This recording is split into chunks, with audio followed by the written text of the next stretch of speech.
on. Oh dear.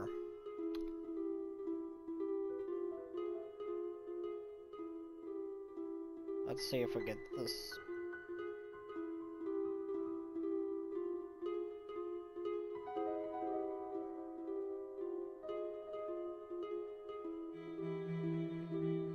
Are we live? My mini map is not working for some reason. Oh. I'll get that working sometime in the future. It's weird. Give us a second. I am dealing with some tech issues again. God. I'm going to just put this in the freaking background here. And I'm going to add another source. Window capture. There we go. Thank you. Now I need to make it smaller. A little bit smaller. And then move it over here. There, we have our mini-map back. Aloha, and welcome to today's episode of The Hidden Archives. Sorry for that little technical difficulty. I'm going to now turn down Sirenscape because that's a little too loud.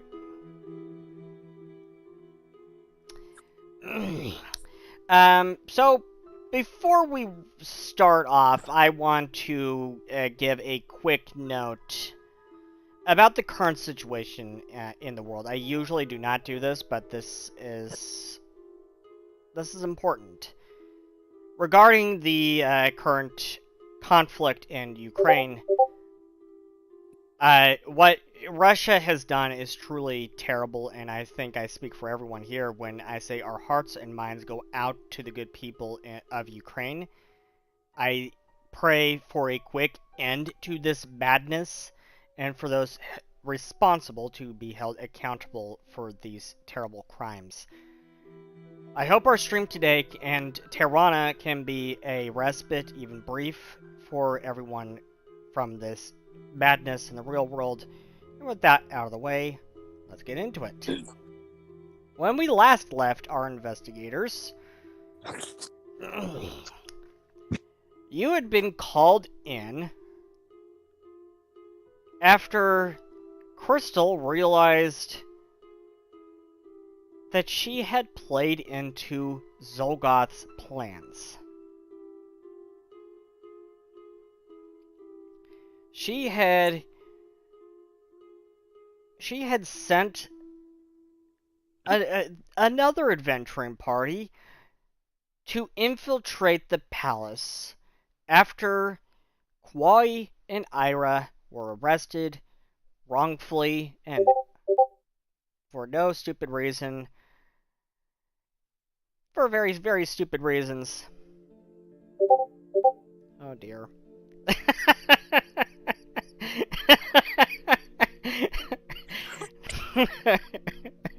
And Evelyn is already making her own circus. Just warming up.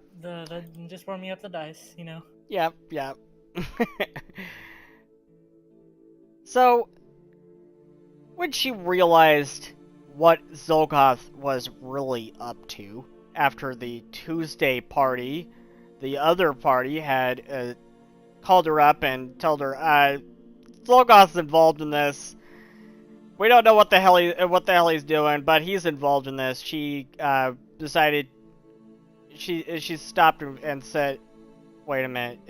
If he's involved in that, what is he doing?" And she, on a hunch, started looking around, and she quickly found some kind of summoning sigil in the Colosseum, where she was with a bunch of nobles currently in the stands. And Xulgoth is, not Xulgoth, Stormbreak, the Pharaoh, is up in a box. watching the scene unfold in the arena,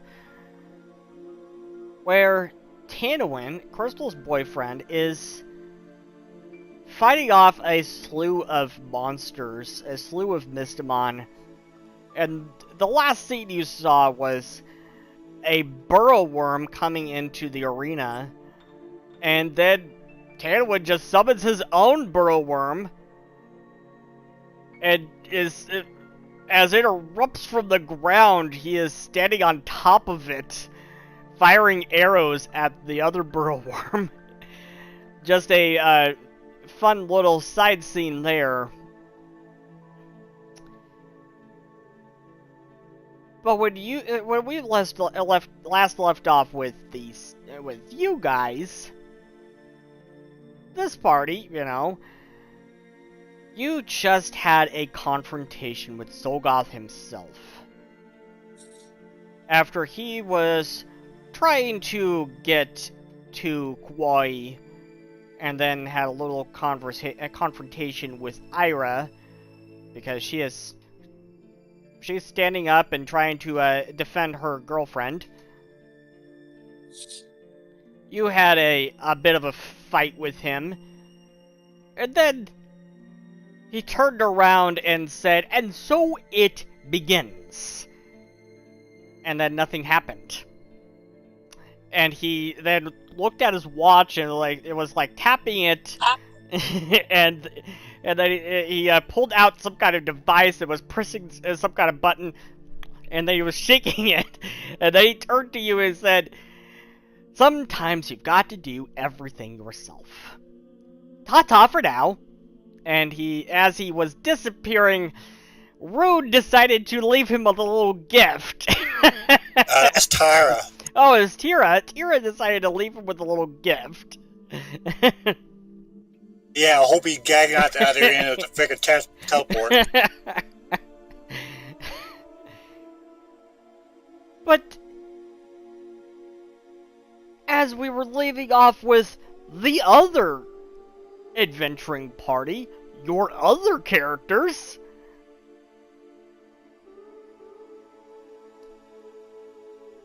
Giovanna, Rune, Tarek, and Casey. Right, let me pull that up.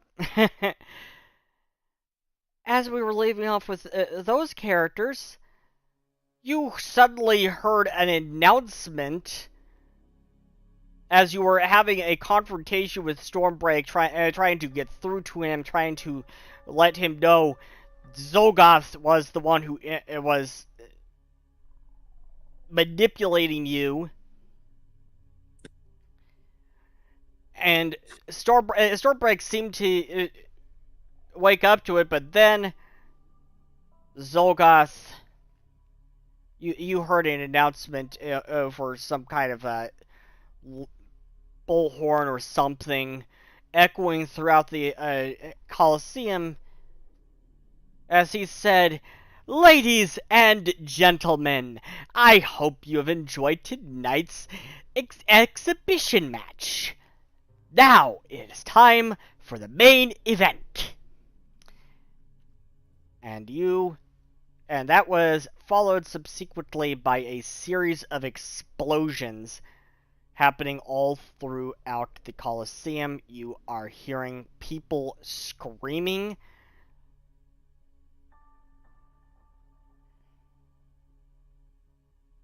You need to spend a few more than those, I think. And I want to hear it yeah, gagging up the storm when he's doing echo that as he disappeared. that cannon is pretty expensive on story points. Yeah, it is. It is a little expensive. I just want to hear him gagging while it's echoing out. Oh, he was gagging. He was gagging at the start. That went into that. Okay, good.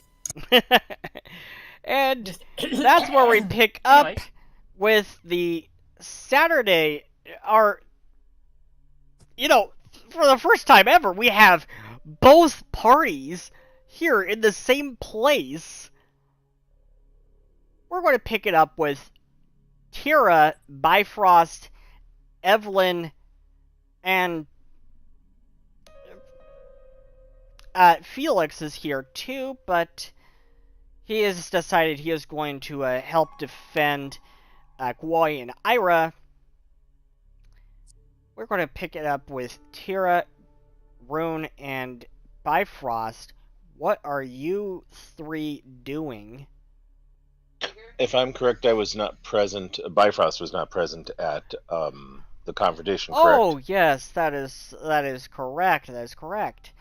Yeah. So I had a funeral I had to give with Yes. the Zalamba, so yeah, I assume I came after the fact. yeah. We'll get to that. We'll get to that. No problem. So Rude and Tira, no, Tira and Casey. Tira and Casey. Was it Tira? Oh, no, wait. Tira and Evelyn. Bleh. I'm getting your characters mixed up. Could you please Yeah. put the Saturday and Tuesday tags on those characters, please? That way I can tell them apart. So Tira and Casey, Tira and Evelyn. Blah. Again. Tira and Evelyn, what are you two doing as Felix goes off to try to find Crystal and Guoi and Ira? Yeah, well, let's see. Tiro was already agitated about having to hunt down the Kwai. Found her. Then we had to run into Xulgoth, and she's even more irritated. When he's about to disappear, just spit right down his mouth.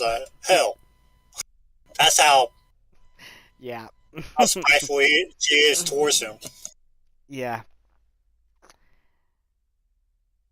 So Tira's a little irritated with Xulgoth right now. Oh yeah. Gave him a spiteful farewell gift. What are you doing? Are you calling up Bifrost on the comstone, letting him know you need help? Evelyn does not know who Bifrost is. Tira does. Tira does. Yeah. I'm popping this out this little quarter thing, this little stone. So hey, Bifrost, you need to get here fast as soon as possible. I'm sorry, I got to the teleport stone at the ranch as quickly as I could. Where are you currently? We're in Calhoun. We're at the Colosseum. Colosseum. Yeah, that is in the Colosseum district. It is in the northwestern part of the city.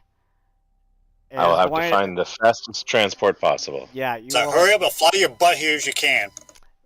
Will do. I will. It shouldn't be long to get to the Wayfinders building, but I assume then I'm going to have to get a special like cab or something. Yeah. It's you'll have to catch a cab or something because the Wayfinder Society Tower is on the other side of the city. Yeah, I will see what maybe they can help me get a faster transport. Yeah. Or a high velocity jetpack. Yeah. Now, there's an idea for homebrew ancestry feat for automatons. Give me a couple more levels. Yeah, Robocop. Now they use a pistol.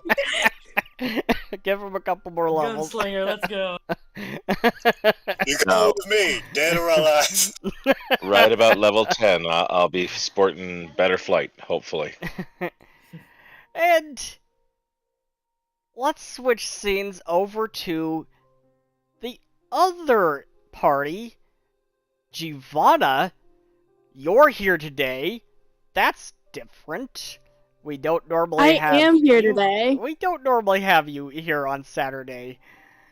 How are you doing? I am doing lovely. Lots of new characters to try and figure out. Yeah. So Giovanna is here with Rune, Tarek, and Casey.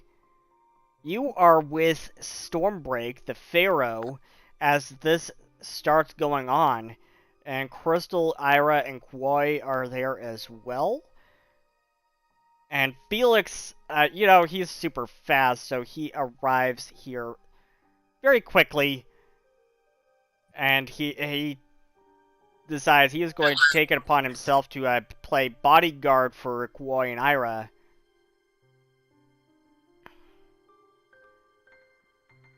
Still depressed I didn't get a punch the Pharaoh.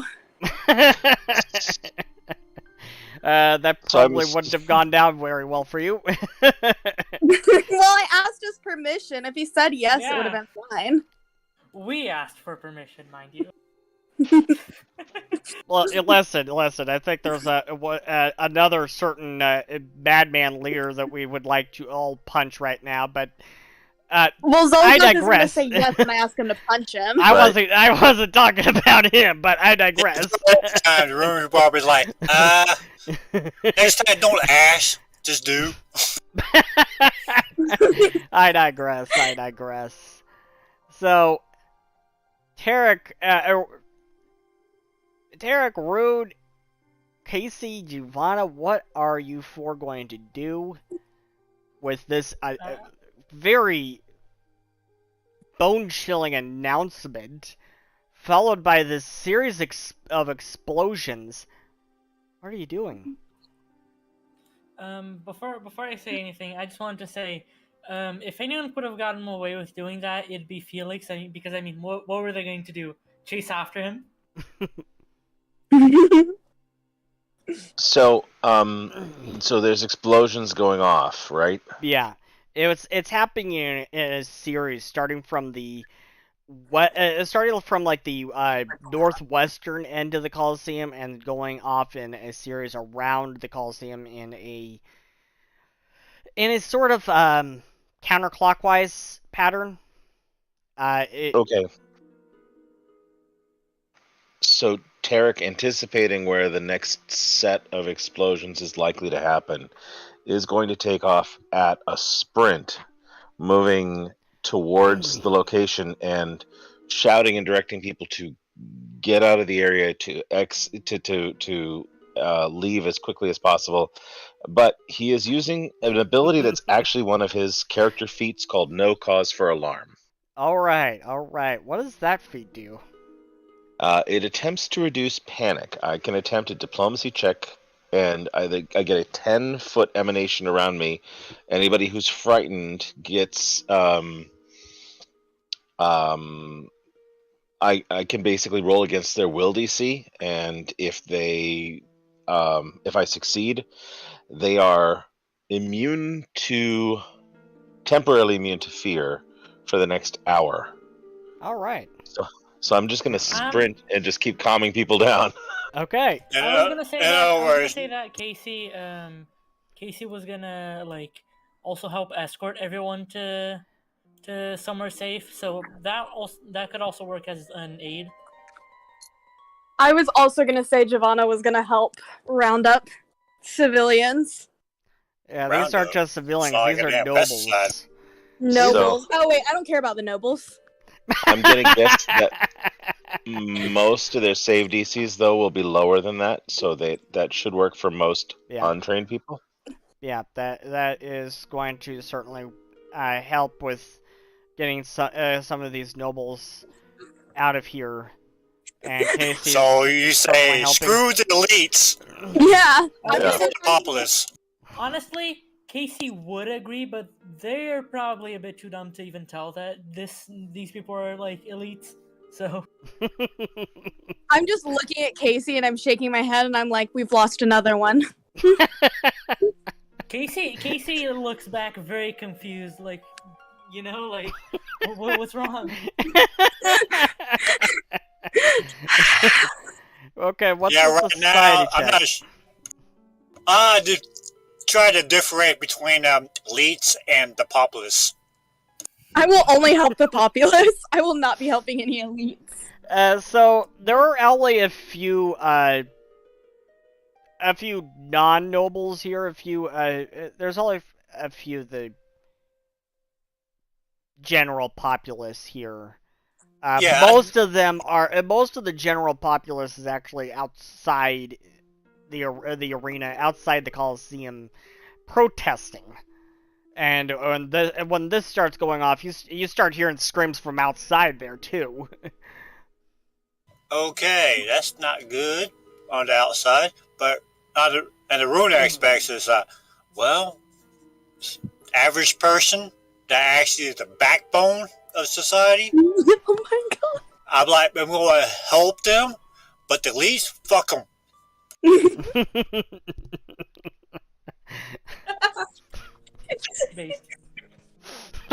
Are we 16th century France now? Maybe. Nice. Are we in 21st century the United States right now? God, Who knows?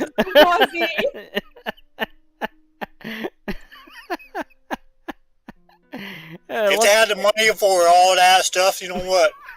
And they do not too much for the populace. They don't give a damn about the populace. You know what? Fuck the elites.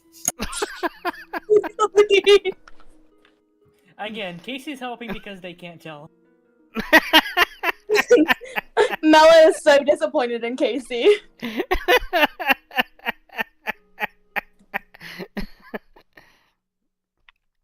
I'm helping the average Joe, the real backbone of society. I will also help with the average person. But if a noble even looks at me, I swear to God. If they even think about asking me for help, I'm pushing them down. Oh my gods. Alright, so Bifrost, you arrive here in the nick of time, and as you arrive here, you find a huge crowd of people outside the Colosseum. It seems they all had picket signs and everything, and it seems they were protesting what was going on here. Now they're running and screaming as these explosions start happening. It's World War Z. Bifrost is going to be really confused. They're going to say anytime anybody's near them, like, "What's going on? What's happening?" And I'm going to guess that most people are just going to ignore something that's normally not ignored. They're going to ignore the automaton and just keep running, but maybe someone will share. Yeah, I tried to figure out what the regular populace. Hey, populace, what's going on? What are you screaming about? Well, other than an explosion, but... Make a diplomacy check, Bifrost. Sure.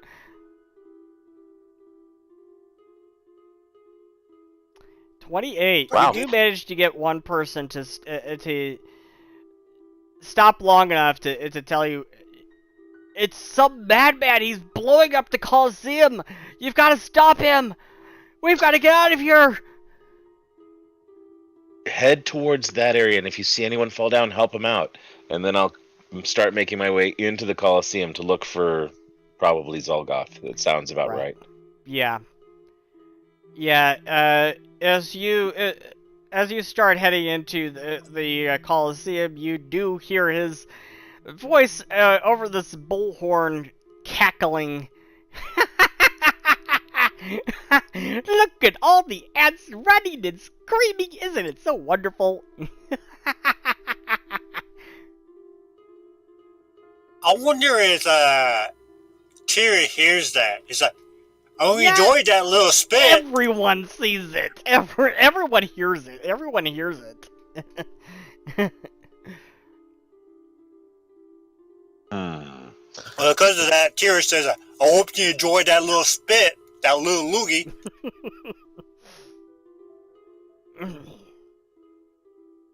So what is Bifrost doing as he hears this announcement? I just want to say, meanwhile... Threading through a lot of people to get inside. I just want to say, meanwhile, Evelyn is refocusing, because I you know... Yeah. That takes a bit. Okay, I'm taking that the Tuesday group is trying to escort people out of the Colosseum, make sure nobody get hurt. It said, put a stop sign on the elites that says, you can stay. Here, all the popular people can go.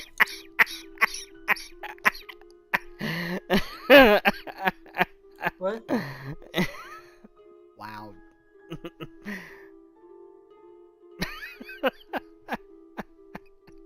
That's what turning Cher's doing. we're turning Visibly political.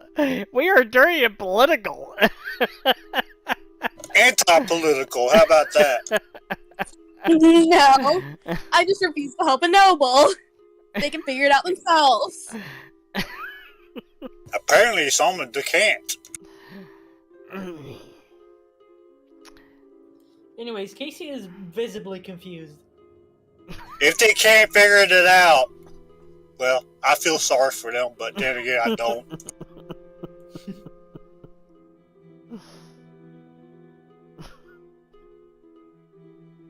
You know what? Still visibly confused. Yeah, they are still a little confused. What are you talking about? What do you mean? Huh? Yeah. Actually, Tira's at the top of the tower, up top of the Colosseum with some of the people up there. Yeah. So she can't do much to like look down. Like, I wonder if the Xulgoth is gagging right now. Well, maybe you should. What are you going to try to go find him? I'm Find this bad man? I'm trying to look out to see as to where it might be. All right. Make a perception check. I just realized one thing. Both of my characters are like on the extreme end of the spectrum here. I take it that there's too much shit going on, like you can't find it right away. I hope he's figured his guts up. Oh my god! Do I also roll perception here? Sure, go ahead. Go ahead. Maybe you have a better shot of finding him. Nope. No. You know what? Watch this little magic trick. She's going to spend a hero point, a story point. I mean, that's much better. 27. Well, at least she never rolled a 1. She should be good. 27. Yeah. With that 27, you think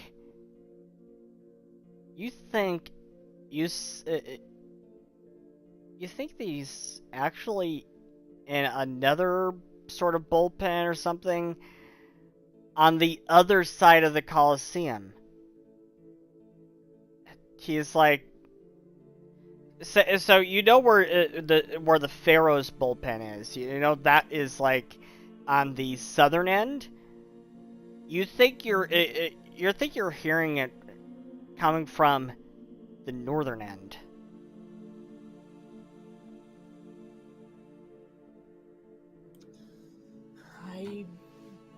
If I'm not mistaken, it's possible that this is coming from the northern end of the Colosseum.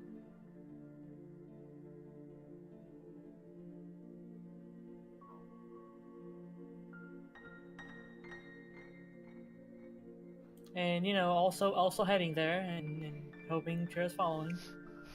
All right. So Evelyn is heading towards the northern end. Is Tira following?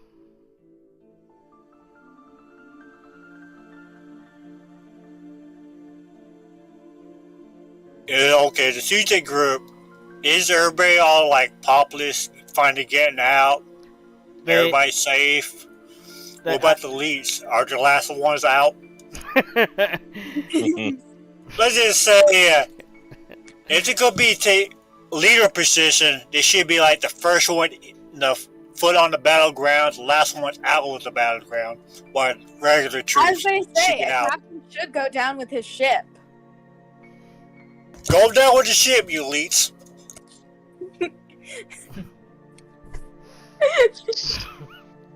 I don't know. I had a little too much. I'm on my second glass. About to be All right, I forgot about that. God.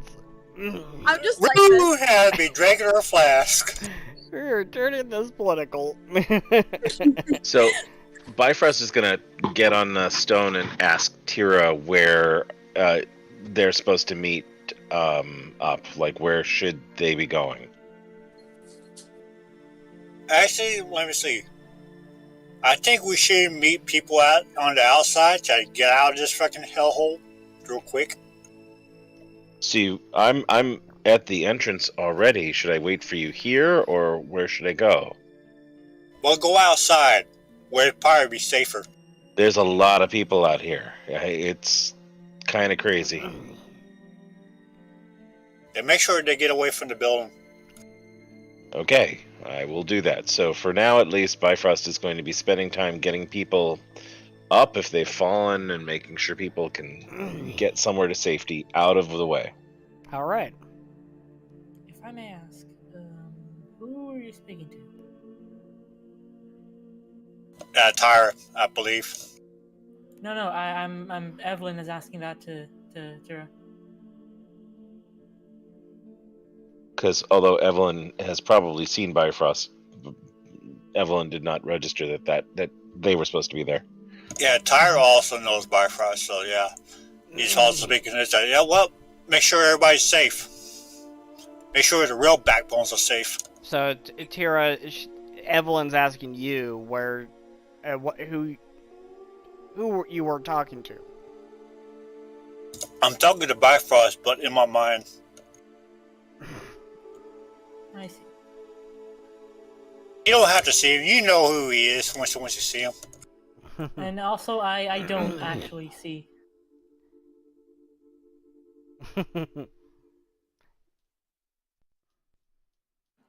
She didn't actually say that, but... Yeah, because, well, of course, Tyra and Rune works with Bifrost a lot, so they know who he is. Yeah.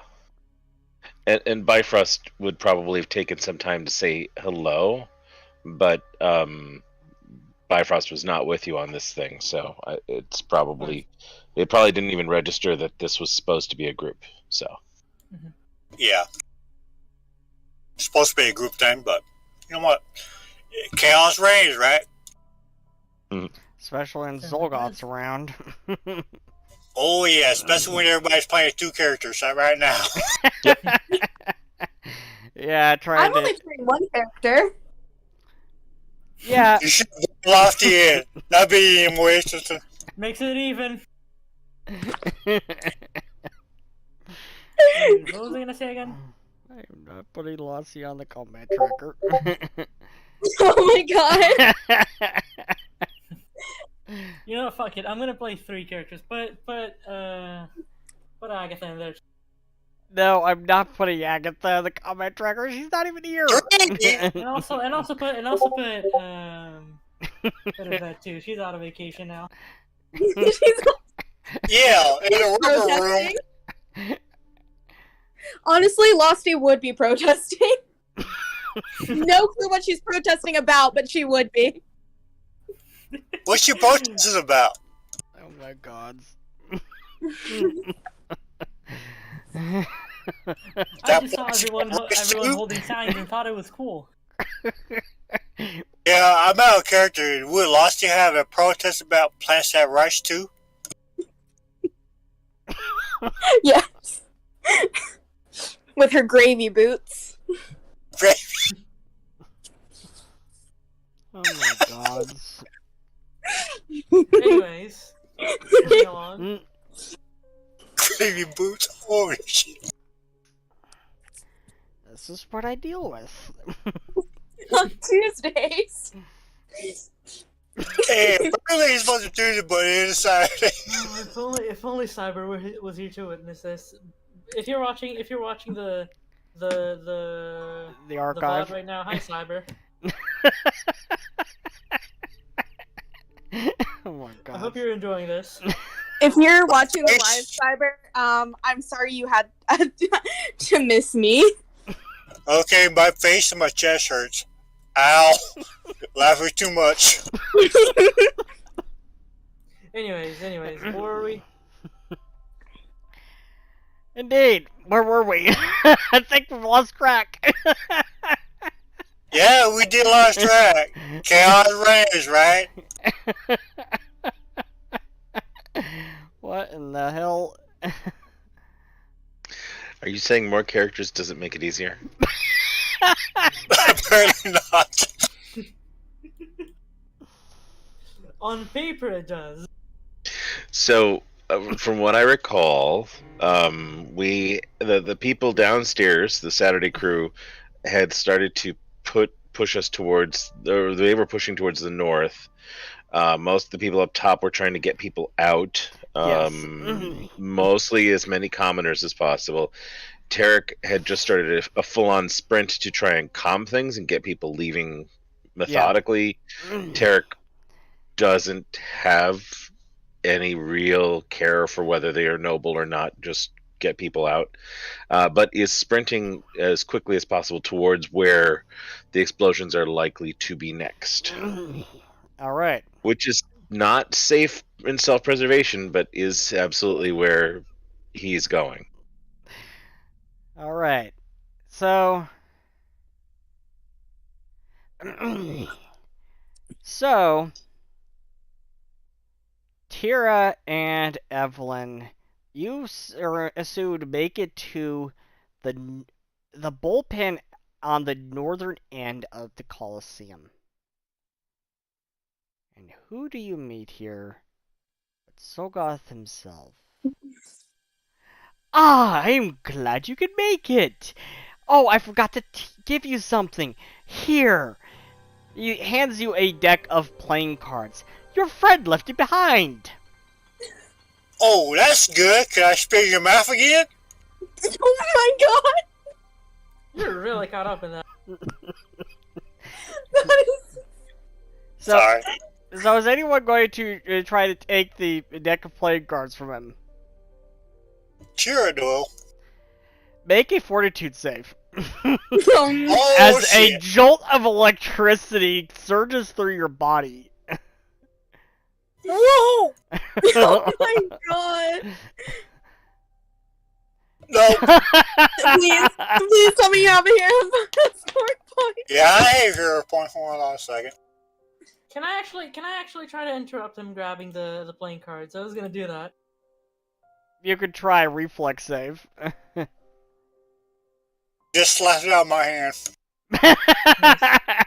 She slaps it out of your hand. Just poof. Because she So- realized exactly what Xulgoth was going to do.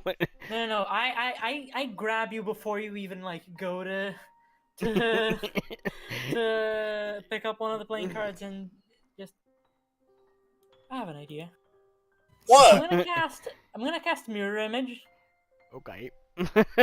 And Yeah, as I was doing this, I'd be saying like, "Hey, Xulgoth, how's that indirect kiss feels like?"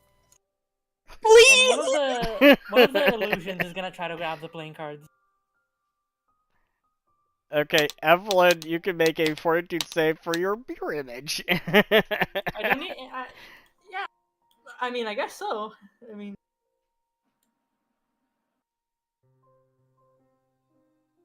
As a jolt of electricity surges through its body. I rolled a 19, but it didn't show up in chat. And it's going to be half damage, 5. 5 electrical damage to your mirror image. I mean, it's an illusion. It didn't hit me. It's an illusion.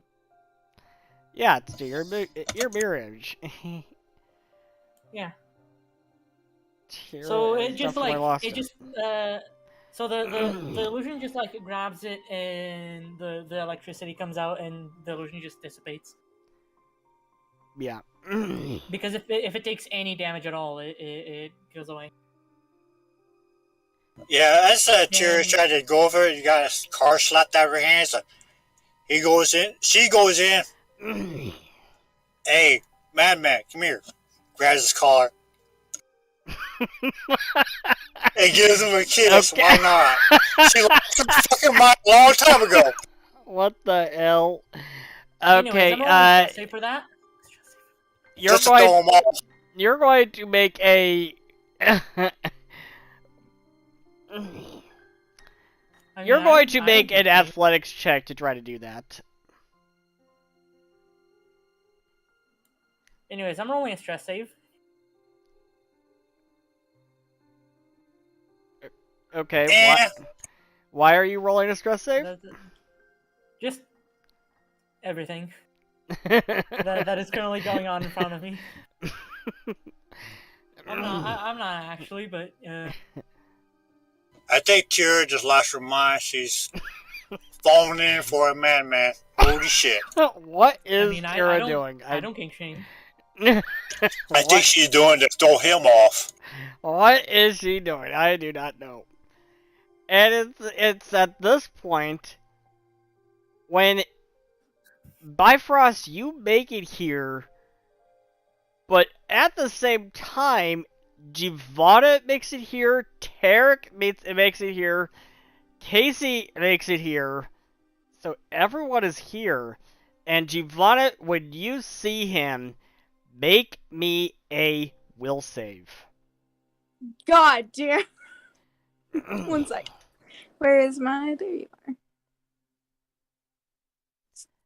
are. 1 moment. I'm gonna kill myself. You become overwhelmed by scenes and images of this man that just paralyzes you with fear. And you just fall to your knees.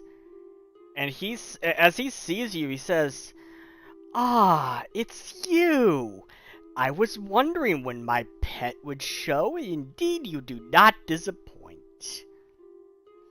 He has his sword cane in his hand.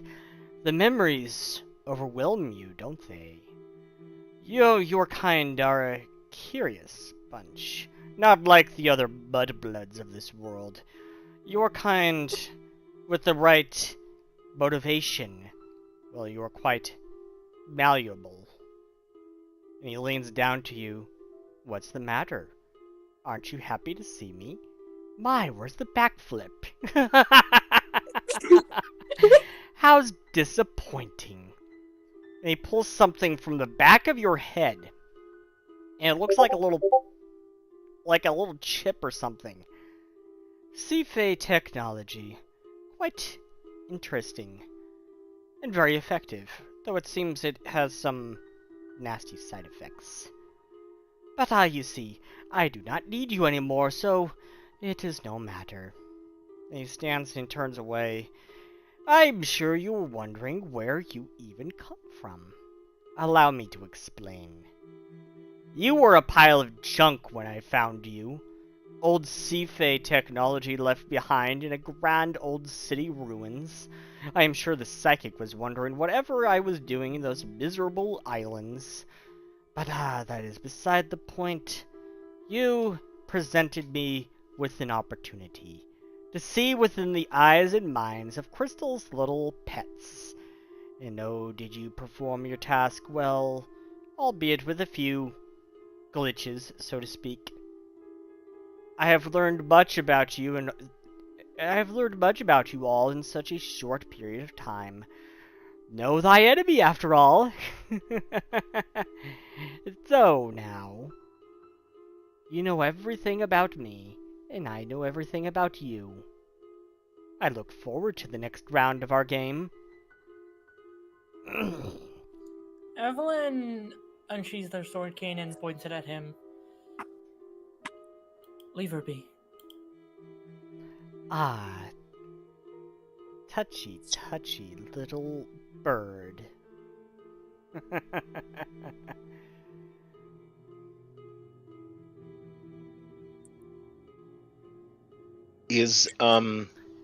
How far would you say Tarek is from this one?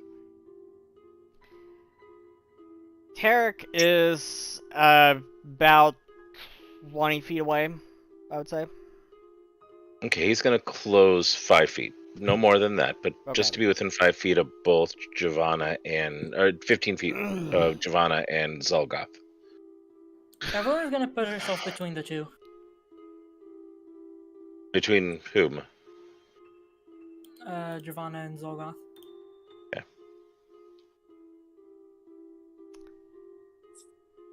So you have your party looking up for you, Giovanna.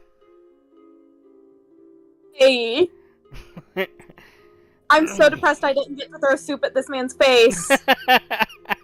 Make me a stress save as these memories are flashing before your eyes. Give me 1 second. What is a stress? Will save. Will save. Okay, she manages to make it through without getting another point of stress. And everyone continues. I may not know who this person is. Rune is here and is like, hold on a second, what the fuck? What do you mean? However, toy. Let Evelyn finish, okay? Oh, yeah, sorry, it's fine. However, if they have a history with you, then... And that's something I can empathize with, and... If everything that I know about you is correct, then I assure that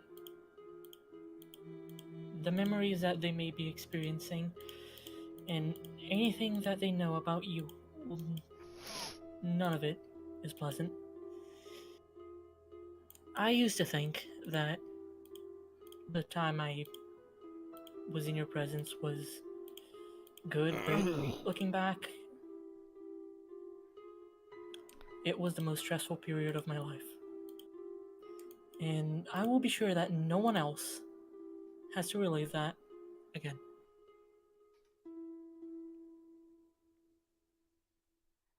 I'm gonna look at him and I'm just gonna say, "Yeah, fam."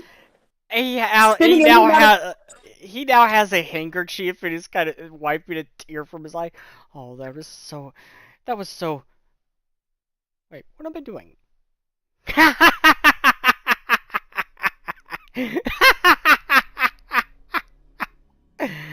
Oh, you little bird.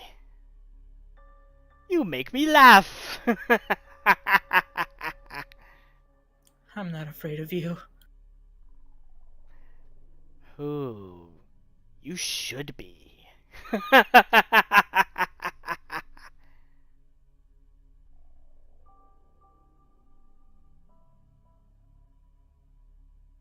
I'd like to say I look from around, Evelyn, and I look at him and I'm like, "She's right. You're awful to be around, dude." My, thanks for the compliment.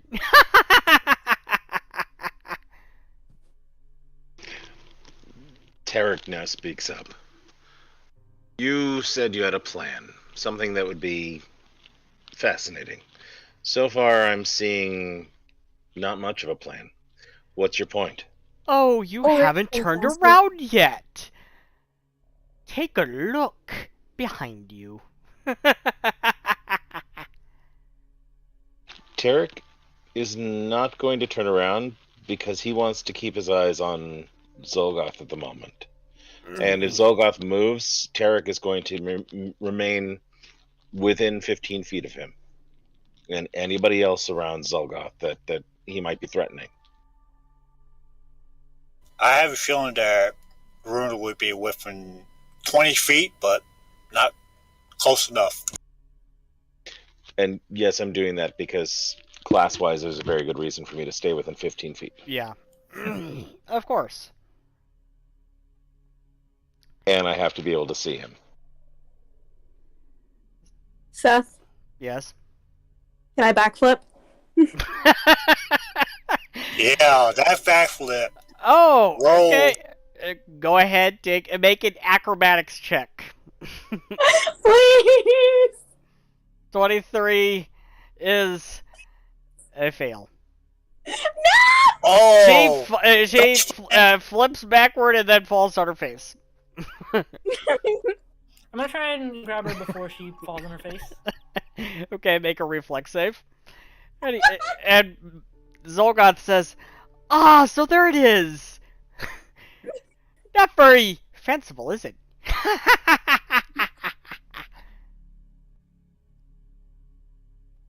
I look at him and I say, "Listen, I'm saving my free backflip for someone more important than you." In other words, try to say, I'm like, you're not worthy of the free backflip. Oh shit. My mind just went blank. I can't think right now.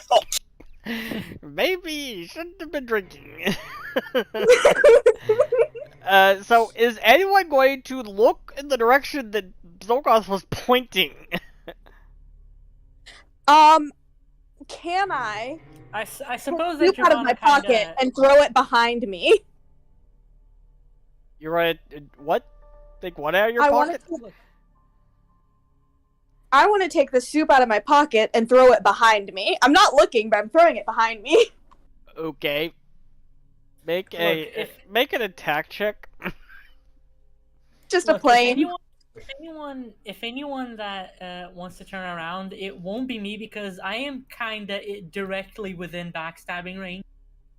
Which what should I roll? Just like a plain d20 or melee range? Let's make this let's make it a flat check. Why am I only getting 12s? You're right. Wow. I hope Rune can keep her sanity too, and Tira too. And yeah, already lost her sanity. She's already trying to kiss him with a what the fuck? What? Seriously. But is anyone going to look behind them? Anyone else? Because still, I am directly within backstabbing range. I'm Yeah. not taking my eyes off this motherfucker. Yeah, Bifrost will turn around and take a look. Okay, Bifrost, you make me a stress save. That's always a good sign.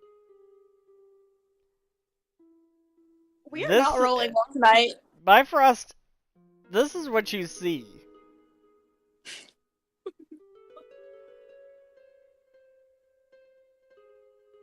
You see this thing in the center of the arena, and it is huge. It is gargantuan. It is practically filling the entire arena, and you see Tanawin and his burrow worm fighting back with this thing, but they're not doing too well.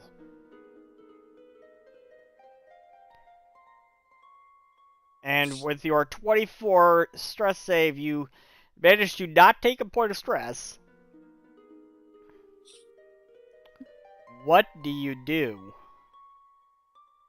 Tira's doing crazy things just to try to throw Xulgoth off on purpose. So the group can have advantage on him. Bifrost is going to look and say, that's unusual. Does Bifrost recognize at all what type of thing that is? Some really huge Mystimon? Make an occultism check. Doesn't look like it. You don't know what it is, but you know one thing for sure. Can I assist? It is not a Mystimon. You can if you look in the direction. I would love to assist in this as someone who has a master in occultism and also. Rude, you make a stress save. You make a stress save. This is what you're seeing. Ew, that's a slimy, nasty worm. And you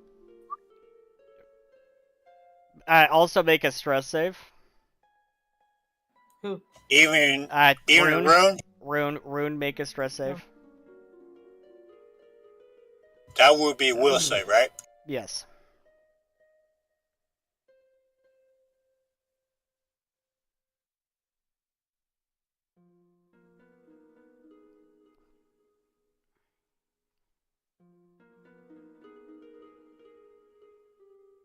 And we have a 26. You managed to not take a point of stress. You're not sure what it is, but I know it's nasty. You think it's a void terror. Oh, great. One of those things. You know what? I'm gonna try to, while very much keeping my guard up, just, glance, you know? Okay. Evelyn, you glance. This is what you see. Alright. Now, to identify it, could I, would Lure Silence of the Void work here? Sure. Sure. Smaller modifier, but makes the check easier, so don't mind. Alright, make a stress save, too. I don't mind feeling this one. I have empty inside. You managed to not take a point of stress. And you're also not sure what it is, but you know for sure it's a void terror. With the awareness that this is a bigger threat than Xulgoth is, Bifrost is going to begin to advance, and it's going to take a little while to get within range, I assume. Alright, so Bifrost is going to head down to the arena floor to try to help take care of this thing. Yeah, the goal is to get within... Oh, I don't have a distance. That's a pain. 500 feet? Wow. Well, I don't need to go anywhere. I can hit this thing from here. 500 feet is my range? 500 feet for what? What spell is that? Holy Flare. Holy Flare. Nice. Holy Flare has a 500-foot range? That is kind of insane. Yeah. That's what you're saying, so yes. It's the best ever. I'm going to let everyone see this now. This thing is terrifying. And it is massive. It is filling up the entire arena floor practically. So yeah, I'll spend two actions and cast Holy Flare at the thing. Okay, as you do that, make me a perception check, Bifrost. Will do.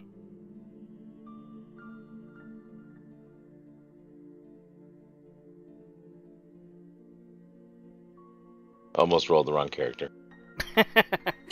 That's alright. Everything's a little confusing Like tonight. sometimes. Not for me. Alex is making things confusing tonight. Oh yeah, Tyrus out of her mind, trying to mess with Xulgoth so they can give the party anybody advantage on certain things. Alright, with that Hey, 30, Bifrost, with that 30, you notice, as Tanawin is firing arrows at this thing, they seem to all be bouncing off of it. None are piercing it at all. Well, I'm hoping this is going to work a little better. Is there anything else? Do I see any kind of secondary creatures or whatever? No. Okay, then it does have a blast. The only foot. secondary creature is Tanawin and his burrow worm. Yep, I'm going to place the blast, 20 feet away from him, so that way he doesn't get hit. And I'm going to hit it with Holy Flare, and let's see what happens. How far is Rune from that abomination? It's all the way down in the on the arena floor. It's taking up the arena floor. You're up in the bullpen, so you're very far away from it. You're not anywhere close to it. Okay, that means I need to take an action to get in close enough to it. Then I'm going to turmoil on the creature itself. Giovanna now believes that Xulgoth is her dad.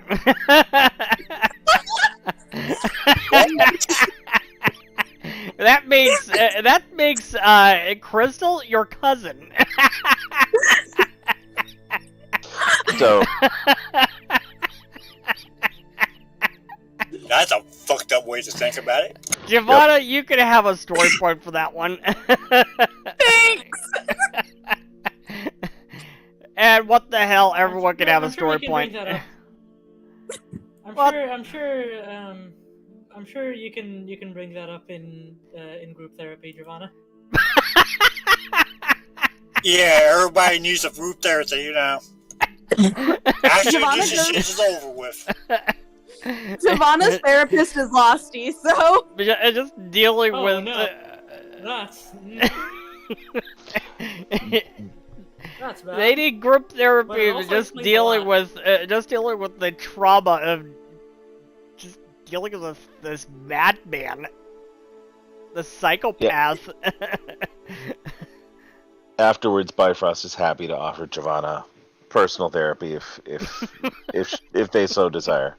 Depending on how this goes, Giovanna might throw herself off the tower. Okay. So, hopefully not. No pressure, Bifrost. No pressure. Yeah. No, I got another plan.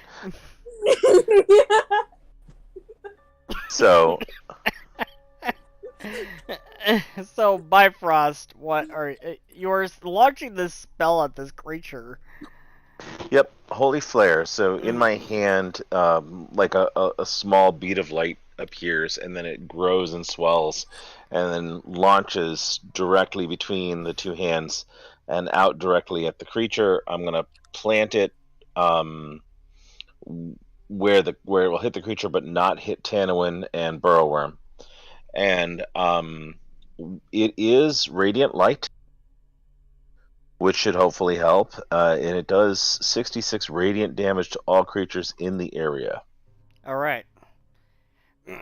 So there's not a roll to hit. It's just simply it's like a fireball, except made of radiant light. Okay, so it needs to make a reflex save? According to your write-up, basic reflex. Basic reflex, okay.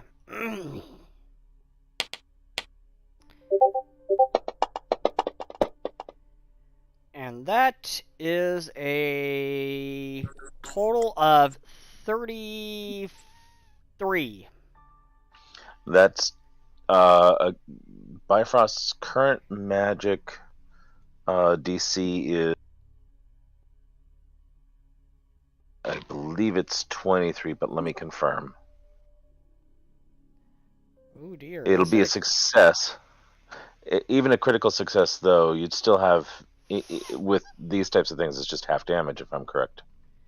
Critical success would be no damage with a basic save. With a burst, for almost every other burst thing, there's some damage. But let me check. Spell DC.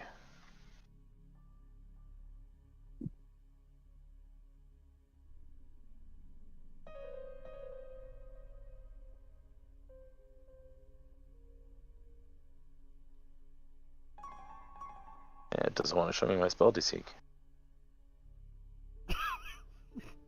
What the hell?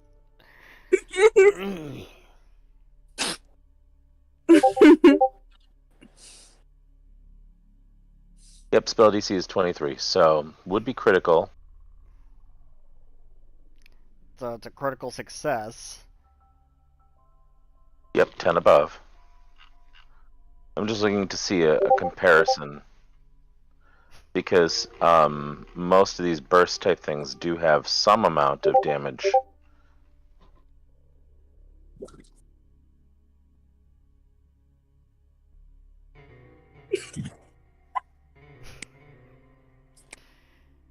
The Discord's going off. Yep, you're right.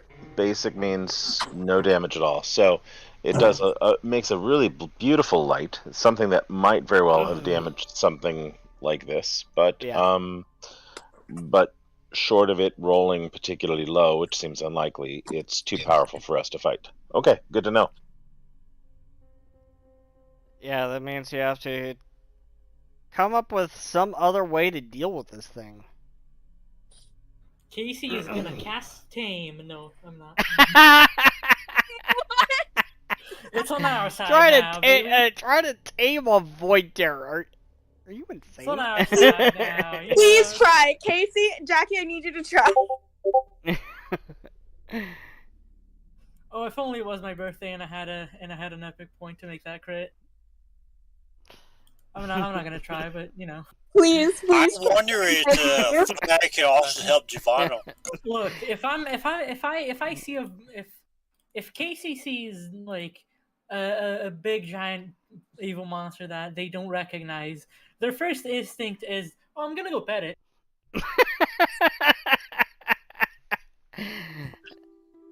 Actually, maybe Aster's would, but I'm gonna burn both of my points. I'm burning both of my points to have you re-roll that check. Okay. I'll put this in the. I'm gonna go ahead and put this out in the open here. Yep. I know it's a big beastie. 32. That's a success, but not critical. So it will take some damage from my blast.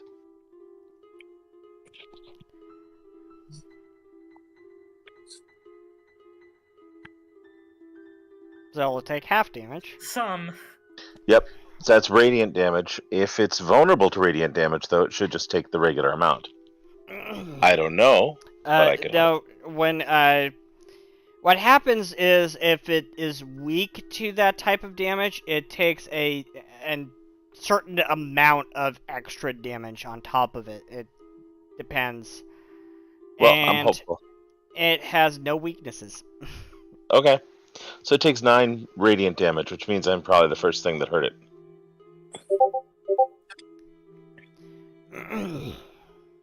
So I've got its attention now, hopefully. We'll see. Maybe not, though. Hopefully you got its attention. I'm going to roll a flat check to see if you did. No, it's still mainly focused on Tanwin. The guy shooting arrows at it. Oh well. Bifrost will continue to close. And I have plans for the next couple moves if need be. Okay. At this point, I am going to have everyone roll initiative. Alright. Evelyn is currently on Xulgoth watch duty. Guard duty, whatever, same thing. Initiative. Where's my initiative? Hello? Initiative? It's perception. Here it is. Or perception, found yeah, I it. can just do. Do I have any story points for that actually? I think I gave everyone 1 story point each. Right, Pod. So you started with 1 and now you have 2, most likely. I already used one in the beginning, so I mean, that's technically better.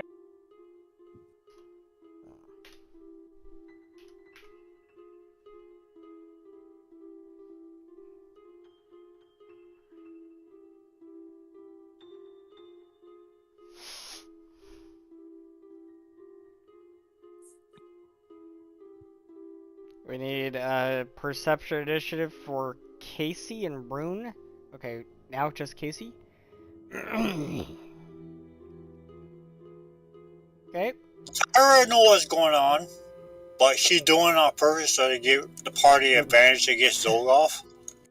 The famous thing of And Rune is totally freaking confused. So like, what the fuck is going on? This thing is launching attacks at Tanwin. And it lunges at Tanwin with its nasty jaws. Ew. And that's not nice. Tanwin is getting manages to his burrow worm is managing to defend him, but it's getting hit too, and that is not good. Ow.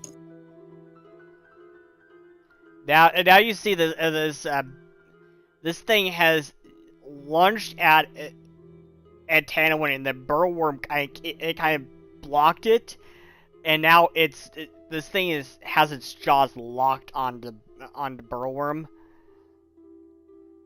and you hear the burrowworm squealing a really high-pitched shrill. And Casey, what are you doing?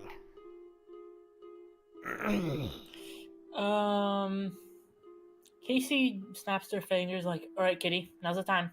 And I'm first gonna manifest Eidolon. I'm gonna summon Kitty. She summons the Cheater X. Was their name Kitty or was their name Cat? I think you named it Kitty. All right. I'm not sure, but I think you named it Kitty. I'm gonna put its initiative at the same as yours. So okay, so there's what I think Casey would do, and there's what I think is the smart thing to do, and those are two very, very, very separate things right now.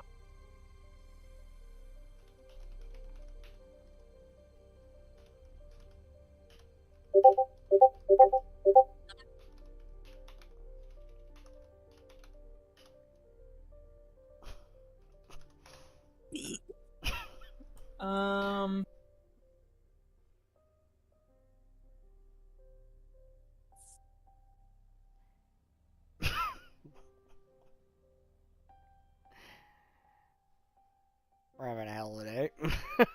I am so sorry that Corey missed this.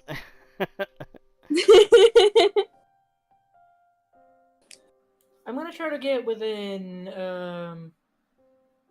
30 feet of it, just like run up to it. And actually, I don't have that many enough actions for that because manifesting Eidolon is one action, so never mind. Who's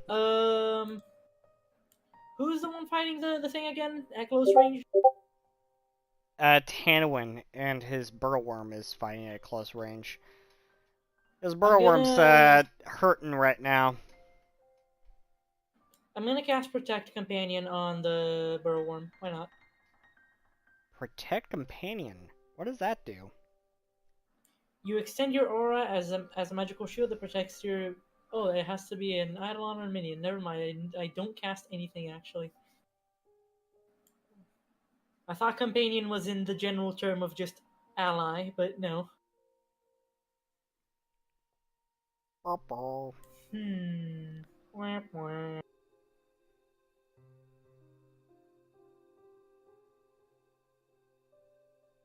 I'm gonna run up to it and try to hit it. Why not? Fuck it, just... Okay, so you're going to try to get down there to the arena floor to try to attack this thing. How tall is the place where we are right now? You're up in the bullpen. You were up in the bullpen when this started up, so it's like a 5-6 stories up in the stands, and then there's also getting down to the floor itself.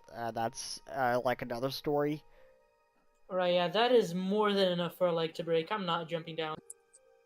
So, like, if an automaton threw themselves down, like, how much damage do you think that'd do? Hypothetically. This a lot of hypothetical damage. No, like, I was purposely trying to land on my head. After I found out I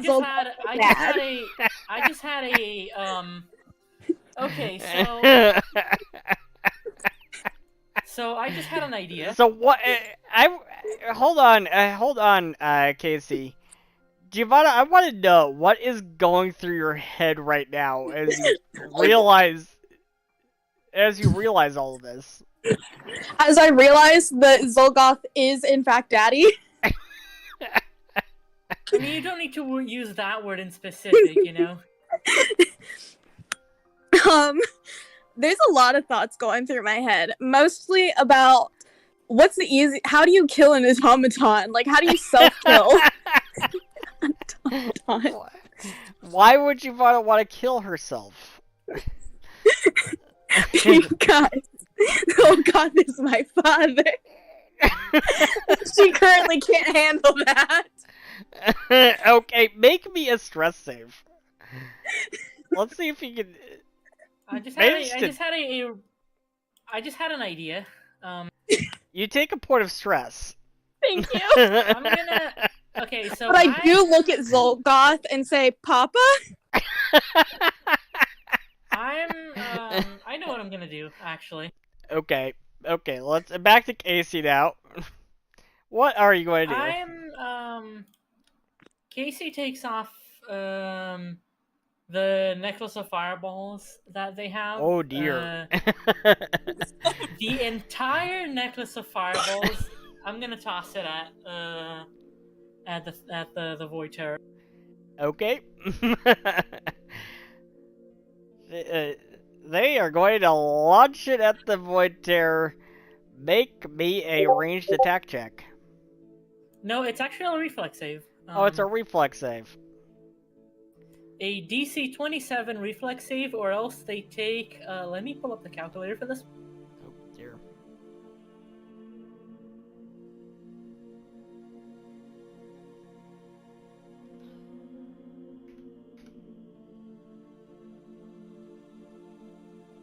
Wait, is it a... What level was this necklace of fireballs again? Hey? I don't know. Okay. It's a necklace of fireball 3. It's way expensive. But hopefully it does something. 24d6 on a basic reflex save. Hopefully it does something.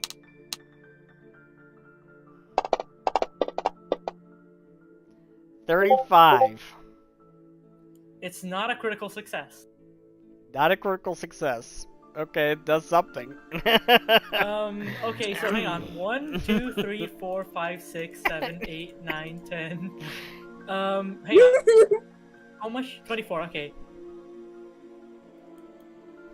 1, 2, 3, 4, 5, 6, 7, 8, 9, 10, 11, 12, 13, 14, 15, 16, 17, 18, 19, 20, 21, 22, 23, 20.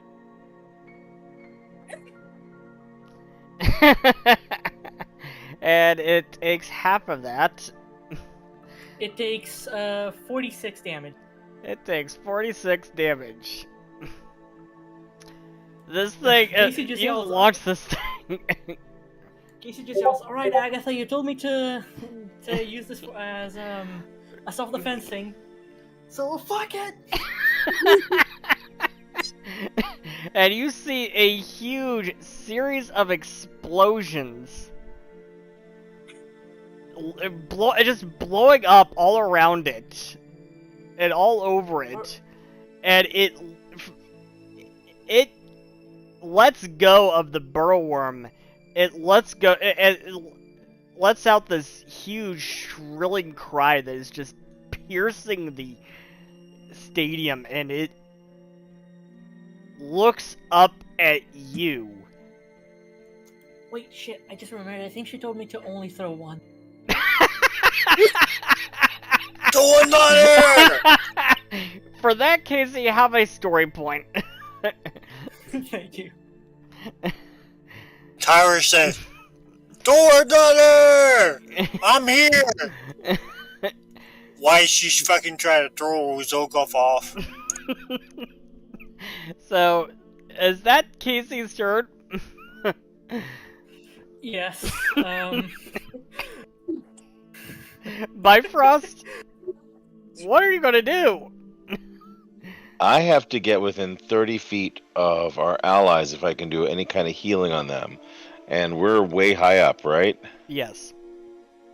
Okay, so... I actually still have an action. I'm gonna try to demoralize it. Okay. Make an intimidate check. Never mind, I'm not. Yeah. Casey just yells, "Yeah, you see that, you twerp!" Pointing at the big, big ass fucking slimy monster. Anyways, you can go now, Bifrost. Sorry. No problem. So I am going to activate my flight in conjunction with my movement so that I can actually descend levels quickly. So I'm going to move forward. I'm going to keep the flight with me. I can use it for up to 10 minutes. Okay. And I'm going to see how close I can get to. How close could I get in 2 actions? What is your movement speed? My normal movement speed is, well, actually, if I go with the full movement speed of the... Here's the question. We never adjusted it from the original 20 feet. It theoretically, if I'm an automaton according to the new rules, it would be 25. Okay. Or is that just a heritage thing? That would be 25. Okay, so I can move 25 feet, and I have the flight up to 10 feet in the air, but I can also drop, I assume. So if I'm moving forward and using the flight to negate fall, essentially, how close could I get?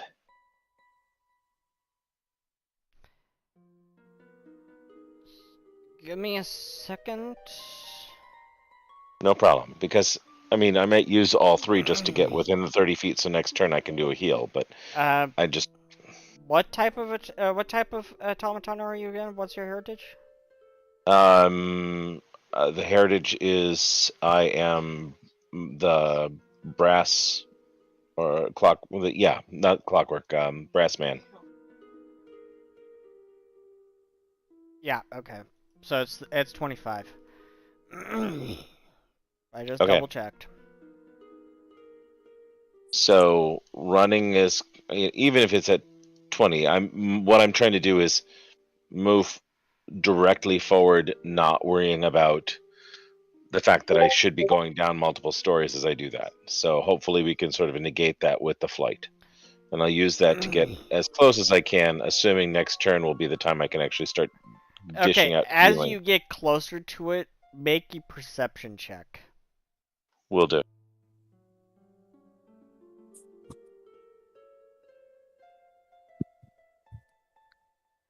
$29. Bifrost, as you get closer to it, you notice even with everything that you've thrown at this thing already, it doesn't appear to have taken any damage. Come on! Okay. So it could be an illusion, or it could be something more. It better not be. Well, if it's a void terror, it's, who knows? It might work on different rules. Either way, Bifrost is trying to get close enough to heal Tanowin and the burrow worm as needed. But Bifrost, Bifrost, you notice something else. As you're looking around, you notice that one of the fireballs actually went into the stands over where one of the summoning sigils was. And the summoning sigil, that summoning sigil over there, you can actually see it, and it is now damaged. You can see it from your perspective, being this high up. You can see it from your perspective. The summoning sigil over there is now damaged. So, as Bifrost is moving forward, Bifrost will shout out, "There are summoning sigils. If we can break them, perhaps it will send the creature away." And Bifrost will do its best to point out each of the ones that it can see. Okay. Ruin that was close by heard what the Bifrost said. So, okay. She just, immediately use your ability to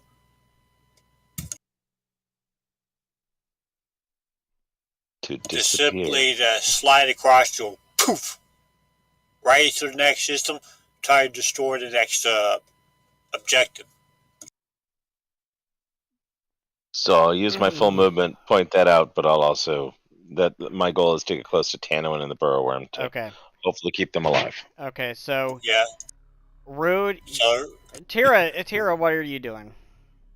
Tira, he tried to throw Xulgoth off, just like acting like she's well, interested in him. So everybody can have advantage against him. Oh, how I love this attention I'm getting. But sadly, I can't stay. Ta-ta for now. And he vanishes. You can't leave me again, Dad! Okay, Tiger sounded like, hell no you didn't. He tried to grab his car and said, no. He like, put it back in and tried to like, give him the tongue. What are you trying to do? I'm trying to occupy Xulgoth, so give everybody in the party. Well, she is making out with him. Xulgoth has vanished before you could. Dang. Again, I yell as he's leaving, you can't leave me again, Dad! My God. Hey! She's might go be my daughter-in-law. Why not? Hey. I look at her and I say, Mom?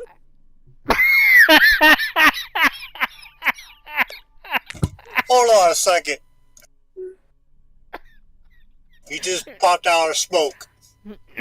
He's one of those finicky type of people. Okay, Tira, you can have a story point, and Giovanna, you can have a story point.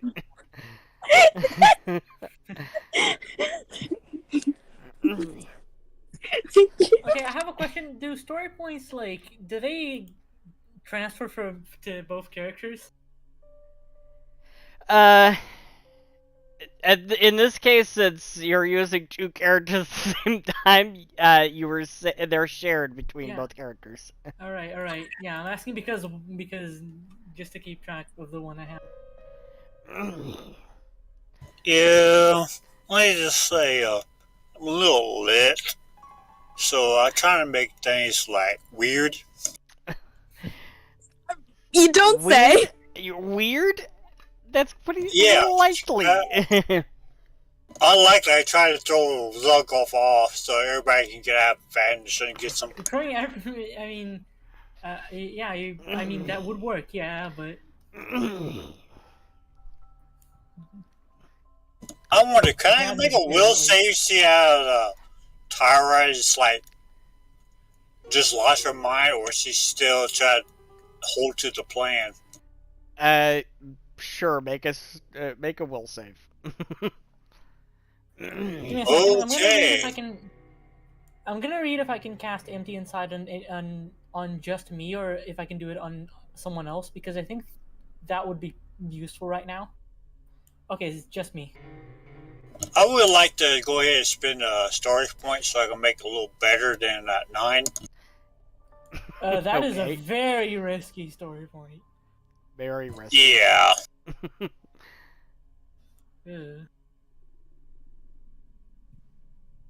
Never mind. No. Oh, She no. fucked it up. Oh no. Okay, was this a stress save? Make sure Was this a stress save? Just regular will save. Okay. Just a regular will save? Okay. You can only use what are you doing? I'm trying to throw Xulgoth off so everybody, the group can have an advantage against him. Xulgoth's already gone! He disappeared and she got what the hell? You don't want my child? And she's like, she's mad. Hey man, you gotta pay child support. Yeah, you gonna pay child support, you motherfucker. Oh my God! Xulgoth automatically owes child support. Oh my God! A fourth drink just fucked my board up. Okay. Well, let's see. Regular will save just for example, okay, you say Giovanna is your child in a way, but she's not. But I'm trying to act like I'm a stepmother. You are. You're my stepmother. Giovanna's fucked up in the mind right now. But My yeah, dad. I'm just gonna write him a letter and be like, someone take this to Xulgoth. He owes me therapy. everybody needs therapy. I want to be a daddy's money girl now. That is a sentence that has been said today. Anyway, I try to use that against on. him to see where he acts. Moving on. Whose turn is it now? Tira failed to stop Xulgoth from disappearing, so now Tira has the chance to do something. What is Tira going to do? That's a question. That's a good question. What is Tira going to do when Alex has Cyber, basically lost it? As you're watching Cyber, I know you're watching the VOD right now. I promise it's not usually like this. Yeah. Before he left, he's like, "Oh hell no!" Just rushed the blast on his ass. I'm gonna be do DC 19 basic. I don't know what's happening. So if he fails, be stupefied. So he needs to roll a 19 or higher to succeed. He definitely succeeds. Oh, okay. Nothing happened. He don't become stupefied. It worked for a try. But at least she didn't roll like a critical success. It's a roller success will backfire. So Tira has just lost it. She has no idea what the hell is going on anymore. Tira is now just found out she's a stepmom, so she's good dealing with a lot. Yeah, I have to deal with Giovanna now. Oh shit. Mommy! Hey, you're my stepmom. You're my stepmother now. What the hell? Oh shit. This shit just hit the more fan anymore. Can I have some money, Mom? Wait, your dad have to proper that. Not me. What is going on? Okay, can we calm down? I don't know. Can we calm down, please? Oh, I'm sorry. I had about my fourth drink in, and I'm obliterated right now. Seth, roll a will save. Can we make a will save just make sure like everybody's all fine? No, Seth is the one rolling a will save now. Yeah, he didn't make the will save at a disadvantage. Nice. Okay. Who comes after? Okay, I'm going to just go to the next turn here. We got a game to play here. Next. Giovanna, what pray tell are you doing? Oh god. I'm sorry, I'm not even the one being chaotic. For once. Yeah, I'm being chaotic. You're as chaotic at the moment. I had a plan, and then Xulgoth left, so my plan's gone now. Hey, what about child support? You? Has everyone forgotten what the actual goal here was? Yeah, we're blowing up sigils. I have a bow and arrow, but I don't think I really have anything that... One second, let me see if I have anything range, because otherwise I'm just... Yeah.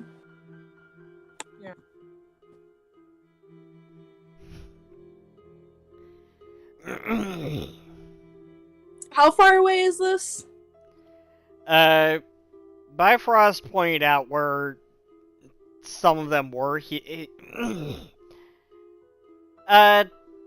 pointed out where they all were, and their closest one is about 60 feet to the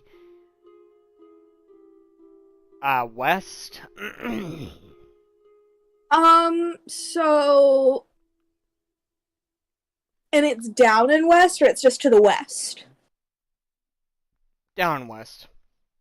Down in west?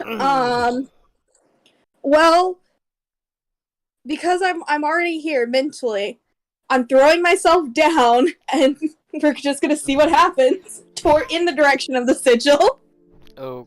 I'm gonna roll a reflex save to just not let that happen. Okay, make a reflex save.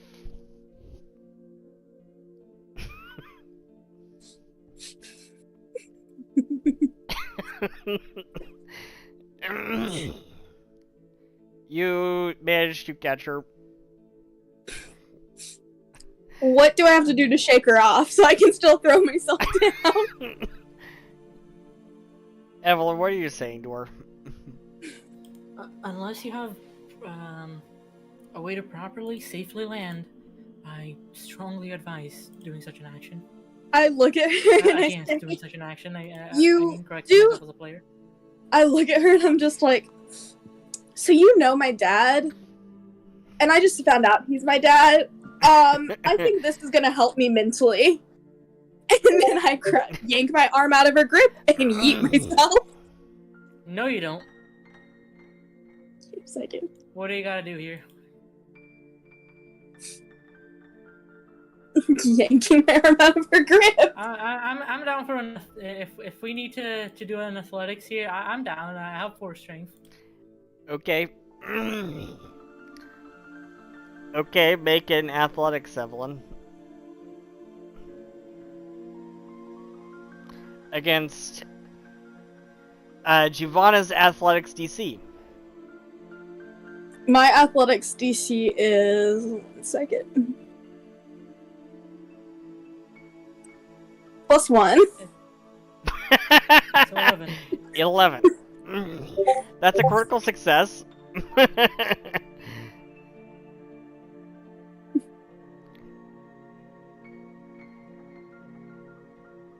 Trust me. This is not gonna help you nor anyone else. We'll have time to process this entire situation once we're done here. For now, every single one of us has an objective to fulfill. Giovanna is laying on the ground now. Yeah, Tara's like, hey, what the hell are you doing? You once were a kid.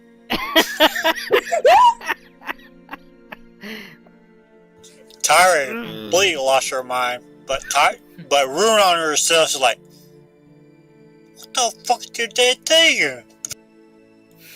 I look at Rune and I'm like, Xulgoth's my dad and this chick's my stepmom now. Yeah, it looks like confusion, like, what the fuck? Oh god, last time Evelyn had to take care of a kid, that resulted in death. I want you to be my babysitter now. That works. That works. I hope I die. I think just the you know what? I'm gonna willingly roll a stress save for this one. Evelyn would not like to remember that. Like, from an RP perspective, I think it makes sense. Okay. Evelyn takes a point of stress.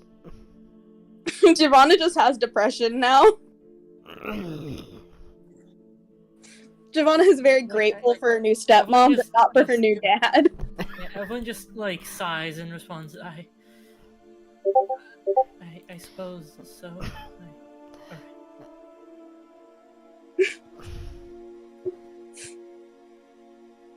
I don't even know what's going on anymore. Neither do I. Rune got drunk and you made Xulgoth my dad, and I don't know how you expected that to play out. I didn't exactly make him your dad. You just kind of made that leap yourself. You made him my maker, and what is a maker? A father. You played yourself, Seth. Oh damn, Anyway, dude. Whose turn is it? It's currently Giovanna's. Giovanna's done everything she needs to do. Okay, it's now Evelyn's.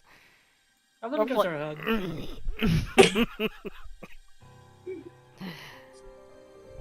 Things have kind of taken a turn. I'm sorry, guys. I'm sorry to our audience. Now, I have a safe way to get down there quickly, and well, I will be back. I promise. Now I have a question. Actually, for Seth. Sure.